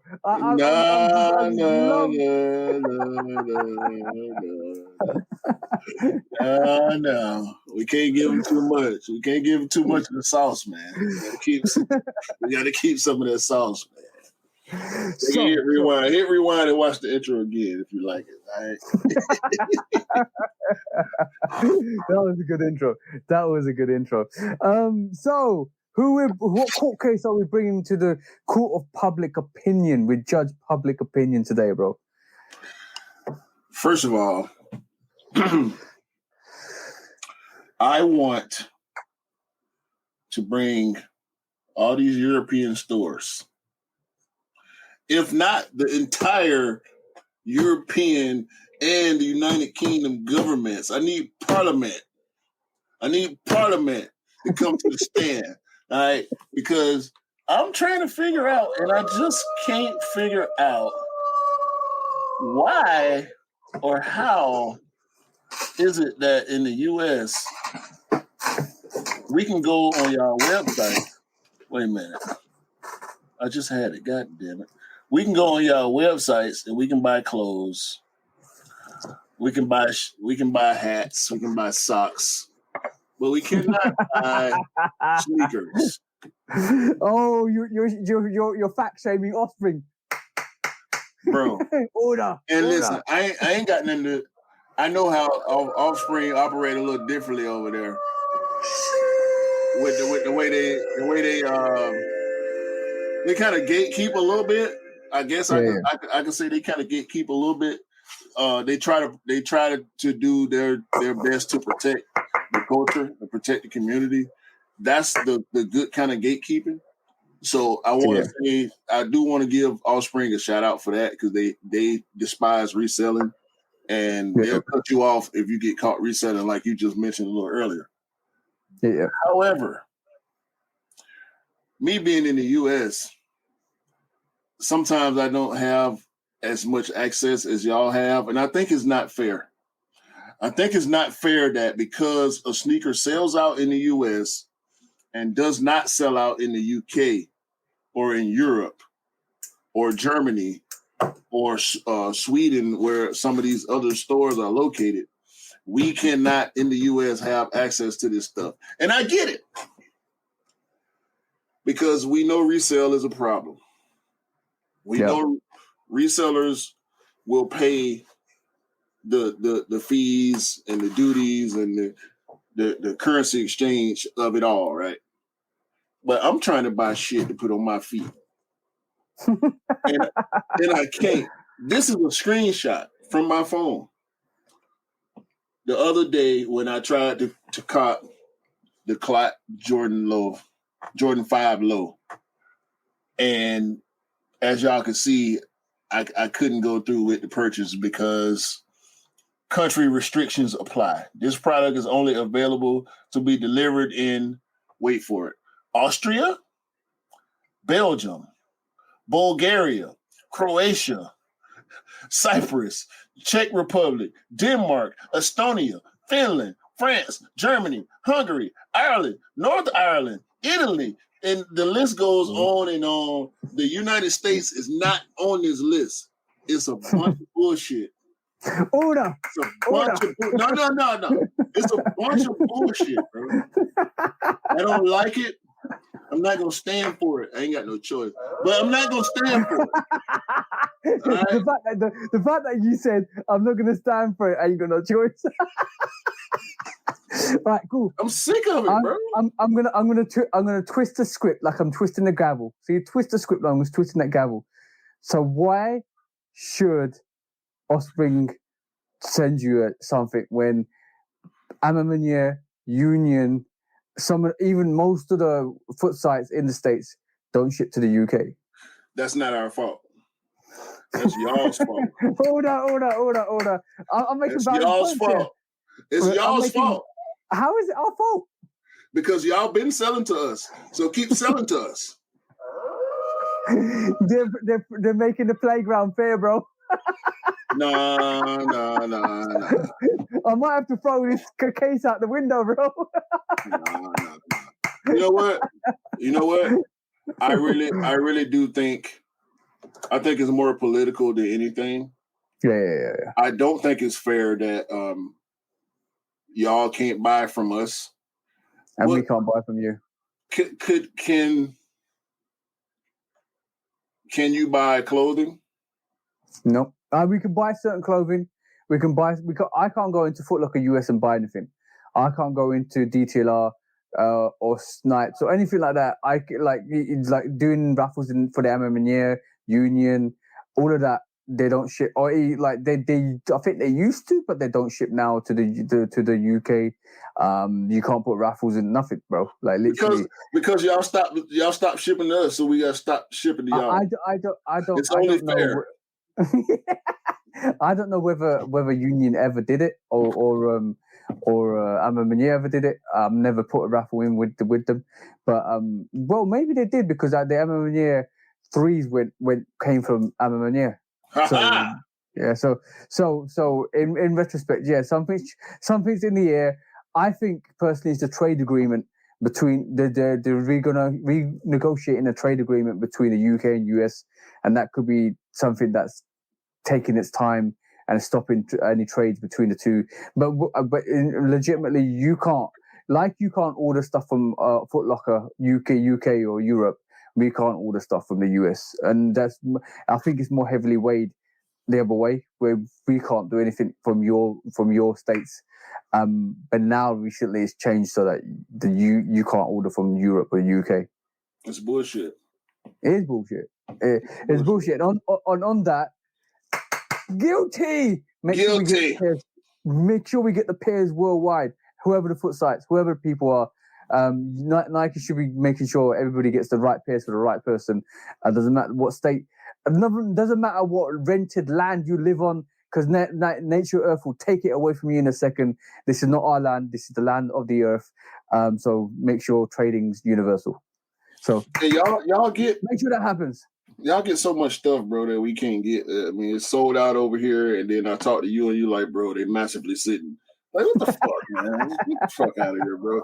You know how many people was chasing down J5s and Poly 1s and shit like that? Like, all them dunks, bro. Last year, when the dunk wave went crazy, y'all had all the dunks, bro, sitting on the shelf.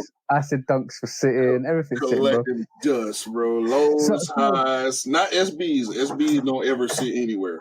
So I think you need to pull out we need to pull out the yellow shoe for the foot sites. You can't pull out the book for them because it's not their fault. It's the government's fault. So at the end of the day, for the foot sites, you get a yellow sneaker. Get your shit together. even though they're not guilty, it's the circumstances of the government. So, and you can pull the sneaker book out for the governments. This is for all your government officials, and our public opinion of you is guilty because you're full of bullshit. US and UK both. Y'all get this. Y'all take this, put it in your back pocket, pull it out when y'all meet each other and exchange books. Right. Next case. How many cases have we got on the docket at the moment? That's the only one I really had that I wanted to. Okay. I have maybe two more. Okay, let's just run through this. I'm just reading through the notes.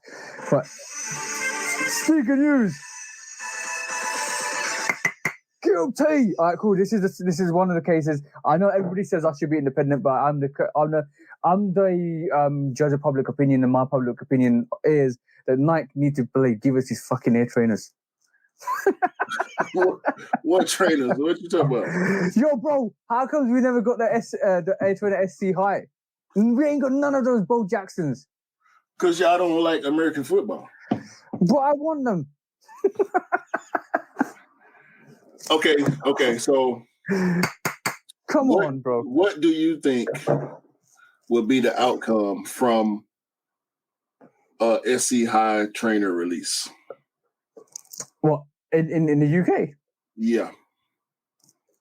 Well, people like me, Blazing Guns, maybe Benzino will pick up the sneakers.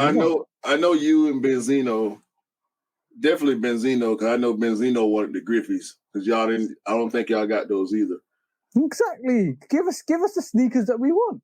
Like at the end of the day, God. At the end of the day, the appreciation for the sneakers there. How can you build a brand and of like a Bo Jackson's or a Trainer SC High, showcase it because now sneaker news and sneaker information is worldwide. Everything you see, we see, and when we want it, look, this is retarded to me, really retarded, right? Sorry about using the word. I shouldn't be using it, but this is very. I don't understand how you can say I'm going to release this for the US, and then you building the brand in the US, but you want to give more publicity outside. Why don't you just showcase that sneaker a bit more, market it a bit more in the UK and Europe, and bring more attraction to it? It will sell. That's okay. So let's go back, right? Let's go back to the late 80s and early 90s when these shoes were at their peak. There was the one episode, I can't remember which one, where we talked about like trainers from the 90s, right? Yeah. So there's American football and then there's baseball. How big is baseball in the UK? Baseball is not as big as American football. But American football, like you keep talking and I'll tell you exactly why I think that's not relevant now. Keep going, bro. No, I think it is because there's a history, there's a track record, right? So when you looking, and I hate analytics, but sometimes it makes sense. Like not necessarily analytics, but when you look at statistics, right, and history, American football is just football here. It's not American. It's NFL. It's NCAA. It's high school. It's middle school. It's Pop Warner. It's park leagues. Football is the number one sport here. So when they release football trainers, football shoes, not cleats, but the off the field stuff that's associated with players like Bo Jackson and Junior Seau, Deion Sanders, and then we talk about baseball. We got Ken Griffey Jr., right, which is really the main one. Mm-hmm. Frank Thomas had a Reebok back in the day. I don't know how Reebok is with this stuff. Maybe they came out over there, maybe they didn't. But all this stuff is mainstream here. Like when Bo Jackson's come out, that shoe was so hard to get, bro. It took me 3 months to track down a pair for myself and for one of my coworkers. That shoe will sit over there. I bet you it will. It's going to sit harder than any Jordan they could put out on the shelf. Because y'all ain't got no attachment to it. Come on. Y'all ain't got no attachment to that, bro. I might actually buy this. It's $141. Ask the average sneakerhead in the UK about that shoe. They won't know it, but like all I'm gonna say, one thing I'm definitely gonna say to you, right, is the concept, the social media, American sports is a big thing here. NBA has been a rising thing since the 90s, right? 90s, 2000s. It's been getting bigger and bigger here. Every Super Bowl, bro, we have Super Bowl parties here. Over the last 5 to 6 years, it's been getting bigger and bigger. The concept of American sports outside of America now is getting bigger and bigger. Times are changing. And with that change, there needs to be an influx of these sneakers coming through. Nike need to come out and change the concept of the Air Trainer SC Highs, the Bo Jacksons, all of that. They need to give us, just showcase us like they showcase the Jordan. Showcase it like The Last Dance. Showcase it to us. Tell us the history, and I guarantee there will be more converted people when sneakers like that come out. They will not sit. I can tell you, like, as a sneaker purist, love the LA Rams, love the outdoors, love the look, bro. I if I ever see this in my life, I need to get this. Like this Super Bowl, bro. That's dope. Yeah, I don't really like that one, but that silhouette is classic. Yeah. So like right this moment in time, nobody, if you're not a sneaker purist, you're a casual sneakerhead, you don't know about the sneakers. But give the people the choice to know about that sneaker. Give the people the choice to advertise it, to showcase it, to let people know that sneaker exists. And all of a sudden, what's that? They don't advertise it here. Why? I don't know. They don't.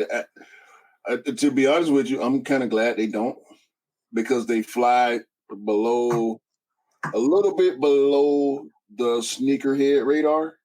Mm-hmm. Because there's a certain level of appreciation that I feel like you need to have to even want to get a trainer, whether it's the Griffey Max, the Trainer SC Highs, the Trainer 3s.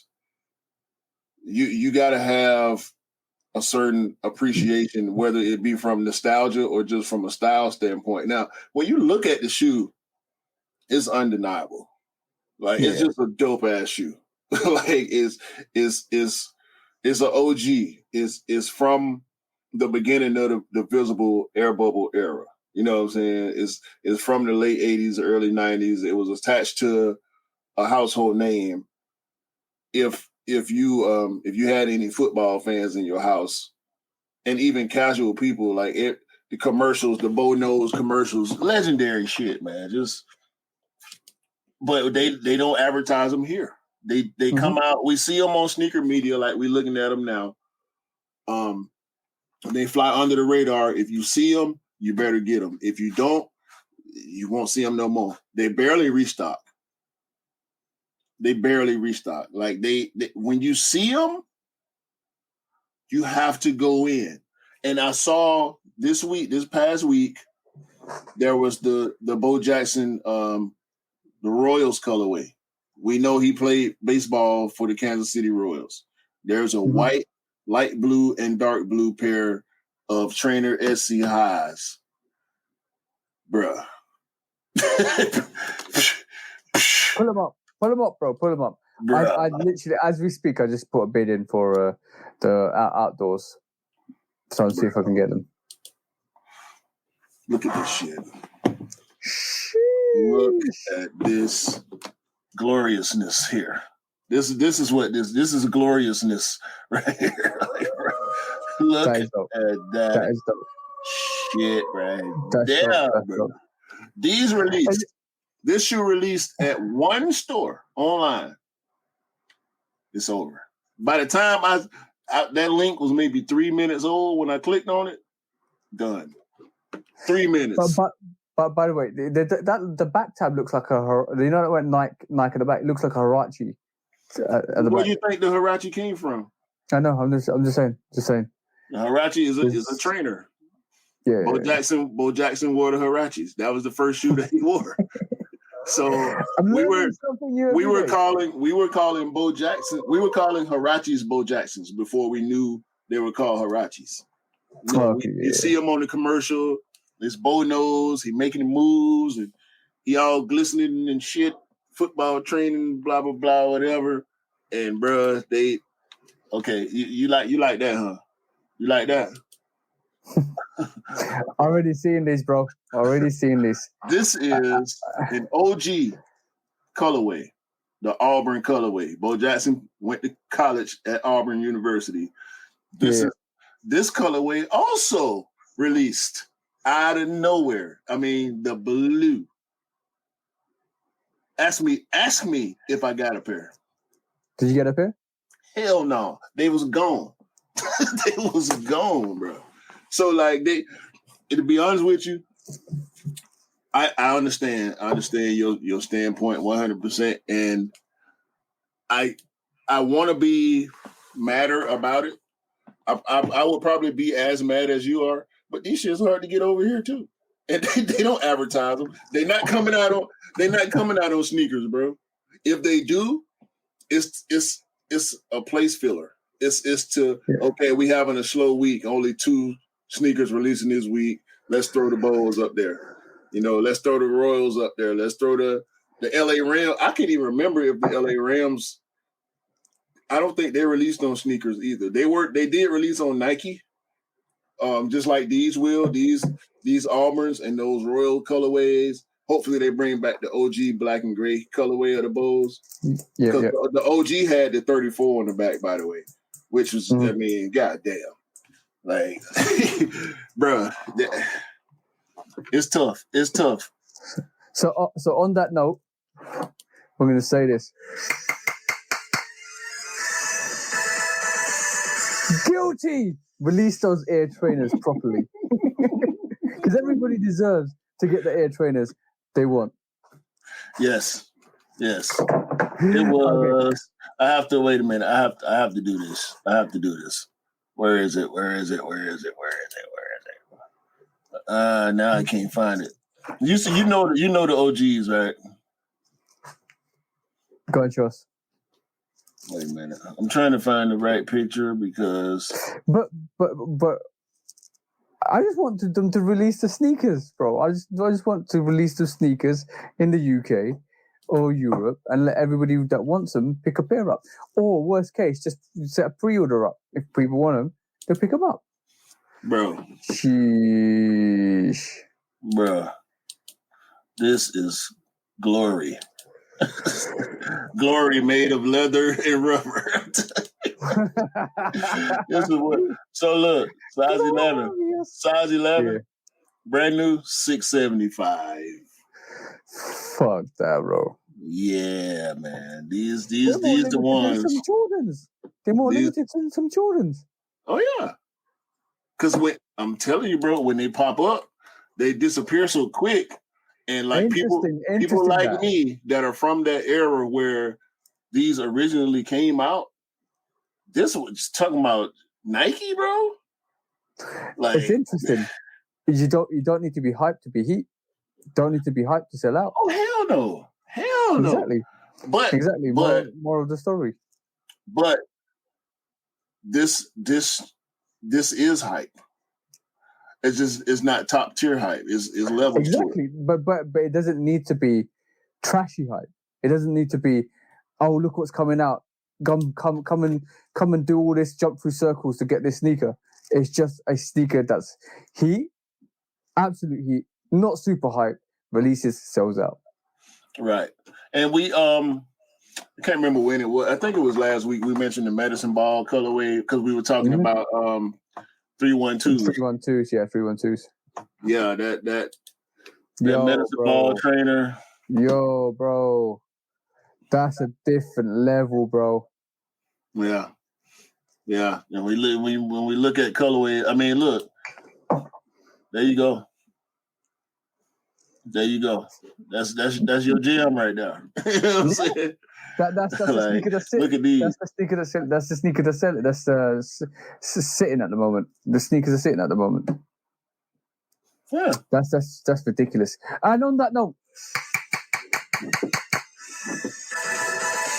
guilty. Make sure you release these sneakers properly so we can all get the sneakers that we want. Because we all like these sneakers. They need to come out globally, not just state-wise. Please release them. Please, Nike. Give them the book, bro. Give them the book. Give them the book. There you go. We're giving y'all book back, Nike. Guilty. Yeah. We're sending your book back. All right, last docket for the day before we call sneaker news. Sneaker court, I mean. So, when I say sneaker news,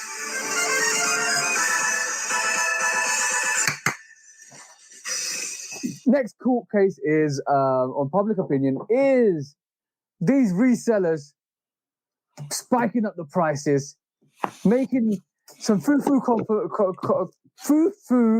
confirmations of stock. Don't know their ins to their outs, the A to their Zs, the B to their Cs. They're basically deceptive and deceiving you. So how do you find that, bro? Because this is quick and effective. This is easy. We pretty much already tried the case, right? Yep. These motherfuckers are guilty of deflating numbers. They're guilty of deflating numbers to try to raise prices, and it's a shady business already. Yeah, guilty. Get your bullshit out of here. We don't want to know your bullshit. Keep that bullshit to yourself. We don't believe you. It's gonna continue to happen though, bro. That's one of the things I feel like. Yeah, it's not necessary. I almost said a necessary evil, but that's not the case, because if that was the case, you're losing credibility. Every time you talk nonsense and you get caught out, you're losing credibility. Stick to your word. Your word is your bond. If you don't know stuff, don't talk stuff. Don't talk shit. Don't talk shit if you're not willing to eat shit. Simple as that. You swallow your own shit, you dirty bastard. Y'all some dirty bastards. When resale is too high. Damn resellers. Order. When hype beats go too far. These damn hype beasts. Order in the court. Order. When the back door opens. Guilty. It's time for order in the court. The sneaker court of public opinion.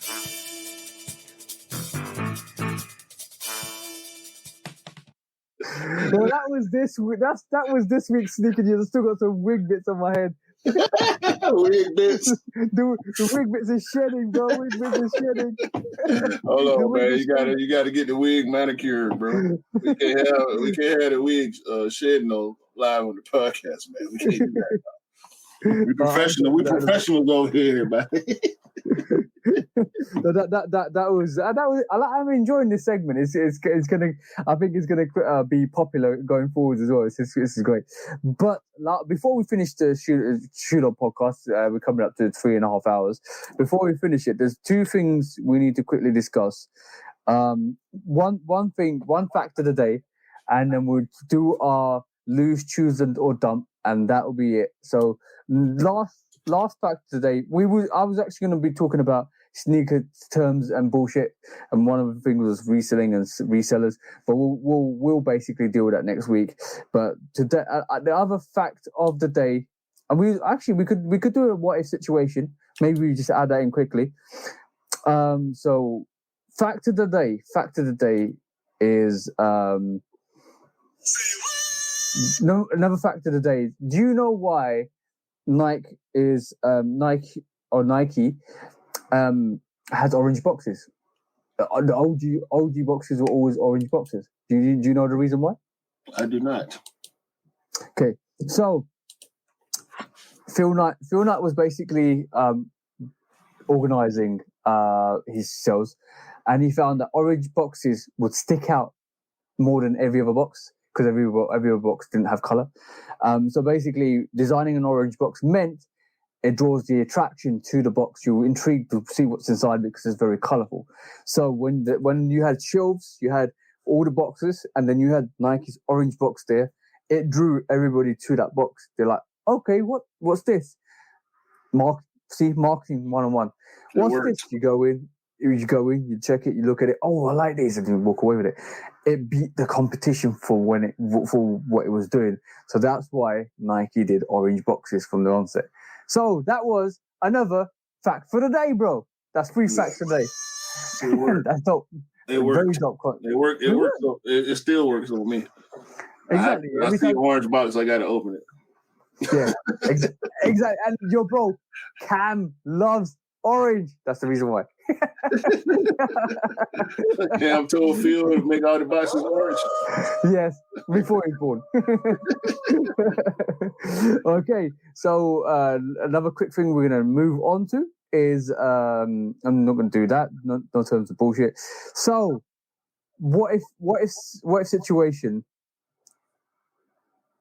Okay, so what if situation, right, is let me find the adequate thing for it. Oh shit! Here we go again. So what if situation, right, is what if you could change the current climate of sneakers? What would you do? So how, like, the current climate of sneakers, you're the boss of Nike. Phil Knight's retired, and he said, yo, Q, I want you to be the boss of Nike. Now, how would you go about changing, or what would you do as the boss of Nike? Probably increase production. Bro, how did I know he was going to say that? How did I know he was going to say that? I would do that for one.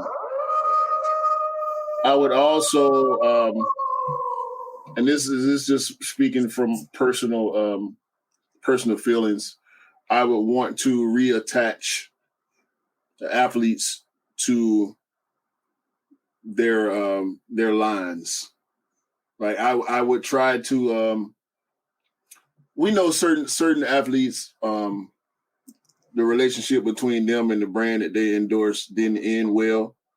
Yeah. By the way, I know exactly what you're talking about. Kyrie Irving's leaving Nike. No, I ain't talking about Kyrie. I ain't studying him. I'm just saying. But that's his fault. That's his fault. I'm talking about the guys like Deion Sanders. Okay. The guys like Bo Jackson. Like, make it right the way Reebok made it right with Allen Iverson. The way that Nike made it right with the Kobe Bryant estate. The way that Nike made it right with Jordan. The way that Puma will always have the Clyde, and they will always have Walt Frazier's endorsement. You know, Walt Frazier is a lifetime Puma guy. He probably got so many of his own shoe that he can wear one every day and not put on the same shoe, right? Mm-hmm. I would like to see that, because back to the Bo Jackson trainer thing again. I did find a picture of the original pair. Bro, I want this.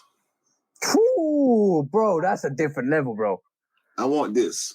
I like Nike on the back is fine. I'm still gonna buy them with Nike on the back. I want the 34 on the back of every shoe. I want the 34 on the back of whatever colorway of this shoe that come out. I want this shoe right here now. I want it right now. You know what I'm saying? So that's the type of stuff. There's a shoe dog in you. That's the type of stuff, you know. I don't know. I don't think Fila is attached to Jamal Mashburn or Grant Hill or Jerry Stackhouse for all the silhouettes that they released. Dennis Rodman is not attached to Nike anymore. And we also know that Nike owns Converse. Dennis Rodman had Nike shoes and he had Converse shoes. So if they decide to bring those shoes back, luckily for them, most of them didn't carry his name. But for the ones that did, they got to rename them. You know what I'm saying? So I want the good old days back, man, where you can walk in the store.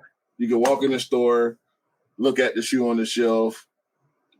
If they got your size, if they ain't got your size, you can go over to the next store or two or whatever. Like make pairs more abundant.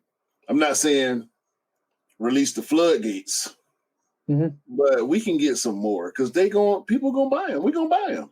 Do you think the pre-order status will be quite interesting? Basically, because the way I look at it is, if you were to say, yo, we're gonna this there's like this moment in time, we're saying, yeah, cool. We're gonna release to Chicago in October time. We've got 6, 7 months, 8 months, 9 time lead time. Who wants Chicago 1? Me. How many do you want? 2. Right, cool. Put your order in. Pre-order it. I don't think that's gonna happen. If it does, I don't think it's gonna change much.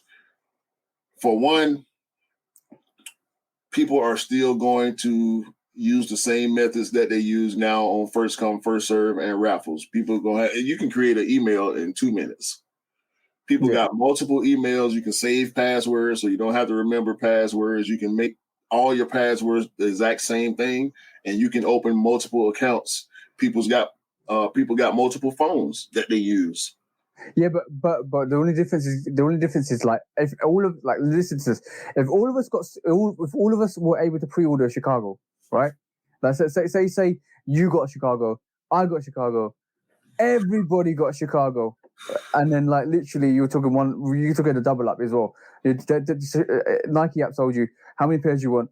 You just one per customer. I get one. My girlfriend gets one for me. It's a double up, right? See what I'm saying? So all of a sudden we got pairs. These resellers can get hundreds of pairs. Do what you want, but everybody got pairs. Everybody ate. So now how are they going to sell them? Unless they sell them 2, 3, 4 years down the line, there's no reselling that.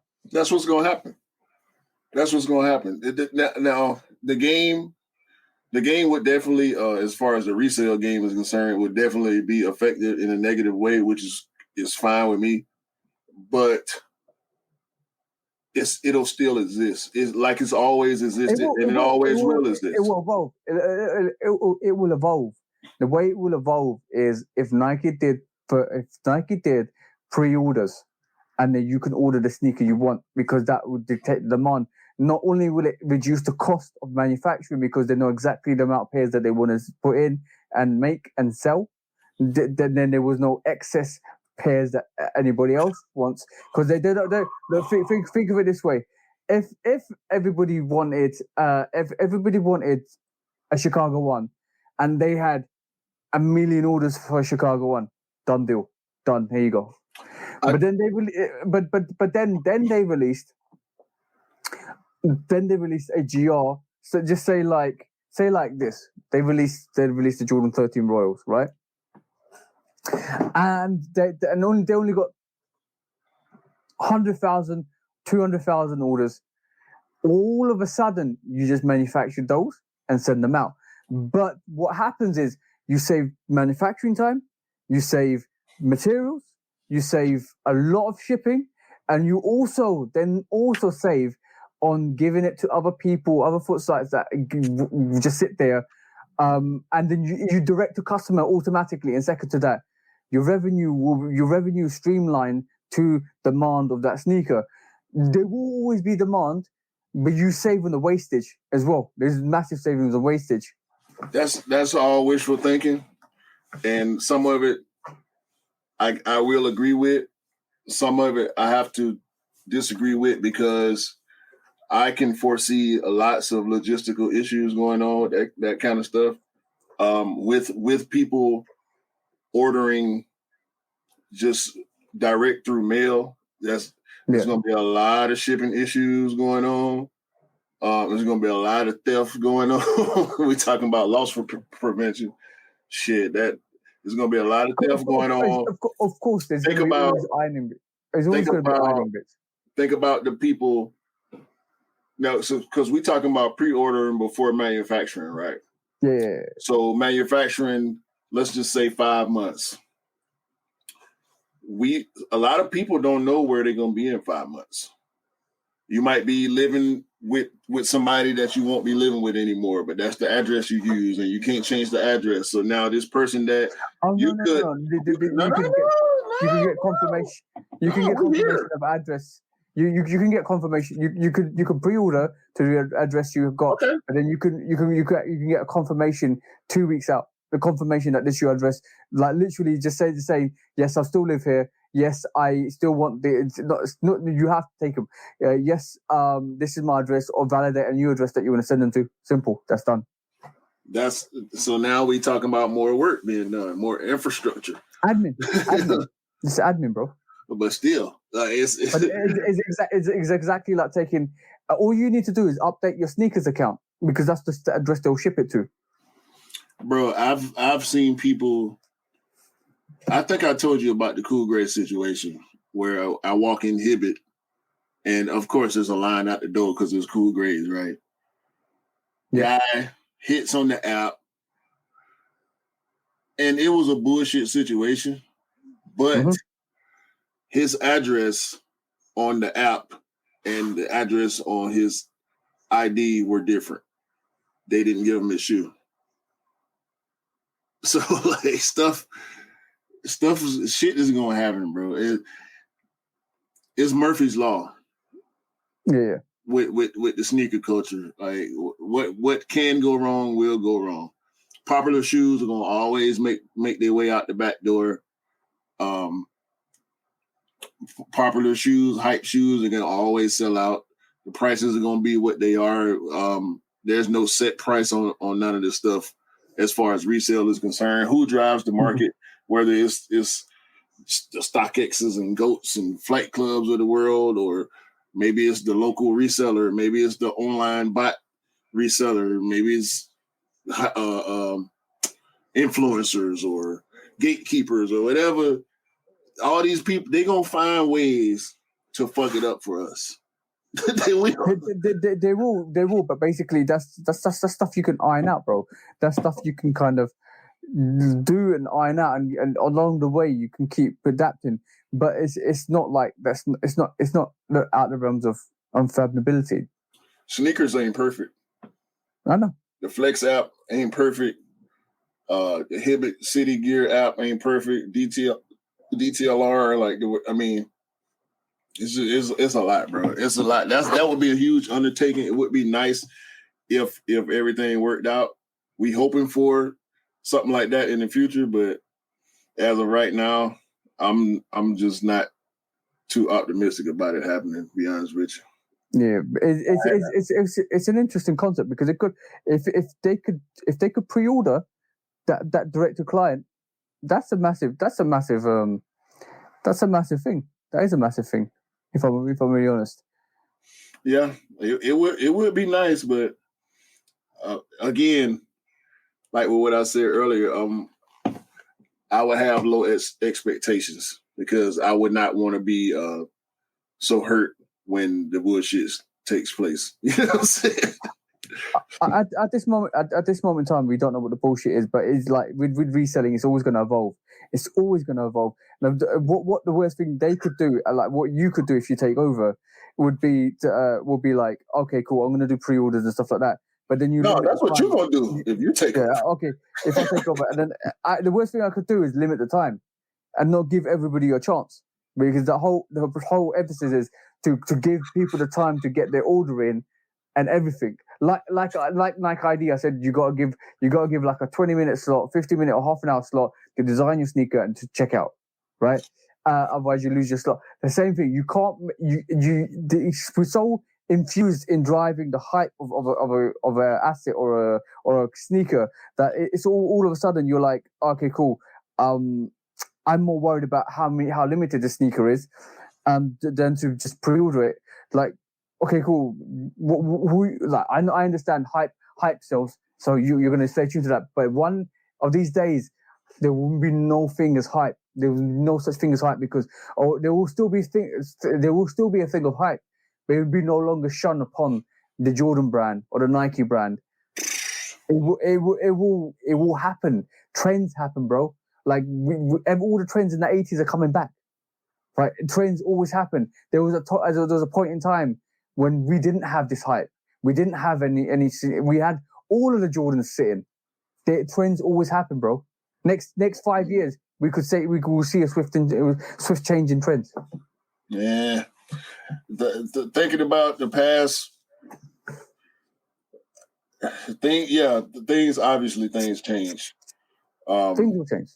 Look, bro. If the saying's correct, then we hit recession, right? Or recession's around the corner, right, bro? Things are gonna change massively. Yeah, no doubt. But this culture that we in, bro, that we live in, is just so. It's so bad. It's so good, but it's so bad at the same time. Yeah.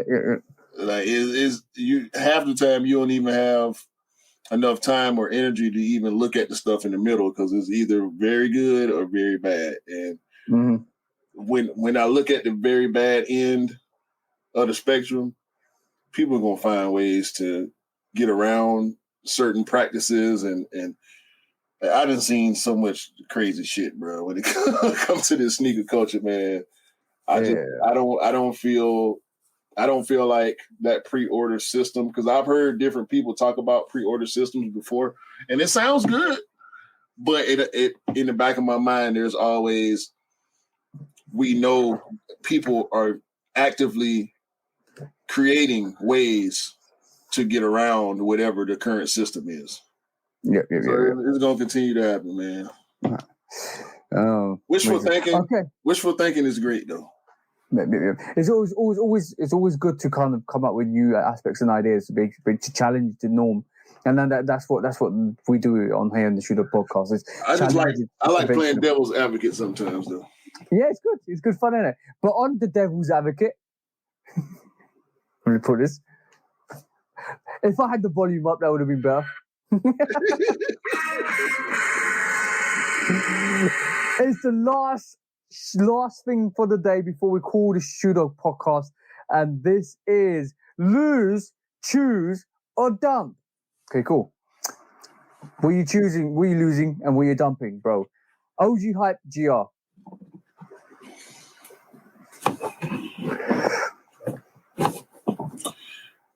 I'm going to choose the OG. My boy. Round of applause. I'm gonna put this up here. I'm choosing the OG. Hold on. Wait, bro. Round of applause. Round of applause for Q. Round of applause for Q. That's the choice I would have made. Same. I'm choosing the OG. I am.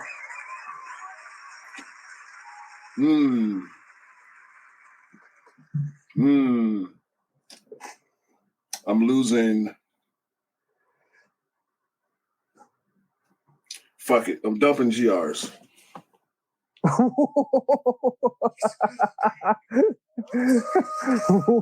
What makes that choice? This is probably one of the more difficult choices you presented on lose, choose, or dump. I don't think there's really a wrong answer. It depends on the person. I mean, hype versus OG depend on what we're talking about. Yeah. It's rare that anything beats the OG to me. Yeah. 100%. There's no 5 that beats the black metallic 5. You got some. We got some arguments. Ben 23, Off-White. Ben 23, Chicago 1. Nothing. I love my year ones, but it's Chicago 1. Nothing beats the Chicago, the band, or the Reds. I don't even really like the Breds as much as I like Chicago's. I put my neck out the other day and I said the breads are more relevant to the culture than the Chicago's. I don't think so, but We'll have the argument in the Shudo podcast that I will present the case for the breads. You will present the case for the Chicago's, and then we can go from there. GRs, I can say the same thing. Like GRs don't beat OGs. Like I got a collection full of damn GRs, right? Like we can say these what the fives. We can call them GRs and not take no flack from nobody. But these are not better than the Black Metallic 5 to me. They're not better than the Fire Red 5 to me. They're not better than the Great Fives, you know. So we can do that. We can do that with so many different brands, silhouettes and colorways. I will always choose OG over everything. That's my personal choice. I will always choose the OG sneakers over everything. The OG Air Trainers, OG Jordans, OG Forums, OG like even 350s, 700 Yeezys. They're still OG colorways, first edition colorways. Yeah. I will always choose an OG concept over anything else that releases, because that's the origin story. You can't go better than the origin story. But why are you dumping GRs over hype? That's the interesting question. I'm not worried about you choosing OGs. I'm just questioning the GR hype thing, because you're losing hype. You're giving it to other people. Yeah. But you're dumping GRs. So I want to know the concept behind that. It's dependent. I'm not saying I disagree or agree with you. I'm just saying I will give you my verdict after. For me, it's a little dependent on what hype we're talking about. If we're talking about high end hype, that's you know what, we ain't in that realm anyway. But you're still giving it to people that want it. Well, that's why I started explaining the Black Metallic 5 versus a Ben 23 or Off-White 5. The Jordan 1 Chicago versus I'm on my year 1 or J Balvin 1 or Travis Scott 1. These things have relevance, and I think a lot of them should exist as far as collabs and, you know, from every brand, whether it's Nike, Jordan, Adidas, New Balance, Reebok, or whoever else. I think those things deserve to exist because they're created based on the OGs. Yeah. And so are GRs, but GRs are. We talk about colorways. When we talk about GRs, it's all about colorways. Whereas these collabs, they have stories. But I think it's very difficult. That choice is very difficult. But I will give you my opinion. It's very difficult to make that choice because there's a lot of GRs out there, like the Toro Bravo 4s, or there's a lot of GRs out there that are special, very special. Like then it's like, would you want to lose them? But would you want to dump them out of history? And that's a hard choice. But I have to agree with you. Something about hype sneakers. Take the name of hype out of them. Something about collaborations and collaborations and customs, because they're customs anyway. Yeah. Something about that, it pushes boundaries. Yeah. It's like will we ever see a Travis Scott 6 or Travis Scott's with pockets? That's the new revolution. Unions with a stitching, the double stitch, the double stitch up the top, the top to the bottom. Union packs. It allows people to give their expression on a sneaker, their inside soul onto a sneaker, and give us a special release. And it's almost like you said, taking the OG, adapting it to yourself, to your nature, and giving it to everybody else. There's something very unique about that, and there's something very special about that. And I hate the word hype, But hype's associated with limited sneakers, and limited sneakers are associated with collaborations. And unfortunately, that's part and tell with what we get. But I can't. I would rather get rid of hype and give it to everybody else to enjoy than dump the GRs, because at the end of the day, GRs are made. GRs, even though they're special, are still made from the OGs, and you always want an OG. Yeah, certain ones, like, you know, I love the alternate Great 5. Mm-hmm. If without the Great 5, there would be no alternate Great 5, right? Yeah. You know, so I mean, if I don't get a all purple Jordan 5, it won't kill me, especially if in this instance I don't even know it existed. And if I feel that strongly about it, I can get the Fire Red 5 and paint it purple. Exactly. So, I like your choices. I agree with your choices a lot. I think me and you are built off the same thread. So I was always, even though we're interwoven differently, but I like the fact that we both pick OGs over anything, that we're choosing that to have for ourselves and everybody. But then like losing hype and dumping GRs will be the same choice I do. Yeah, either way we won't have them. The one choice we'll be able to at least see them. But I let people. It's the freedom of expression on a sneaker, and that's what I enjoy about it. Yeah, for sure, definitely for sure. On that note, bro, we've come to the end of the show, bro. Unless you want to show anything else. 7 hours later. 7 hours later, we just have to go for another 3 hours or 2 hours 15 minutes. We'll be there. No. 3 hours here. I'm about to go eat. I'm about to go harass my wife. So she been gone for a week. So I got some nerves to rub on finally. I ain't just sitting in the house by myself no more.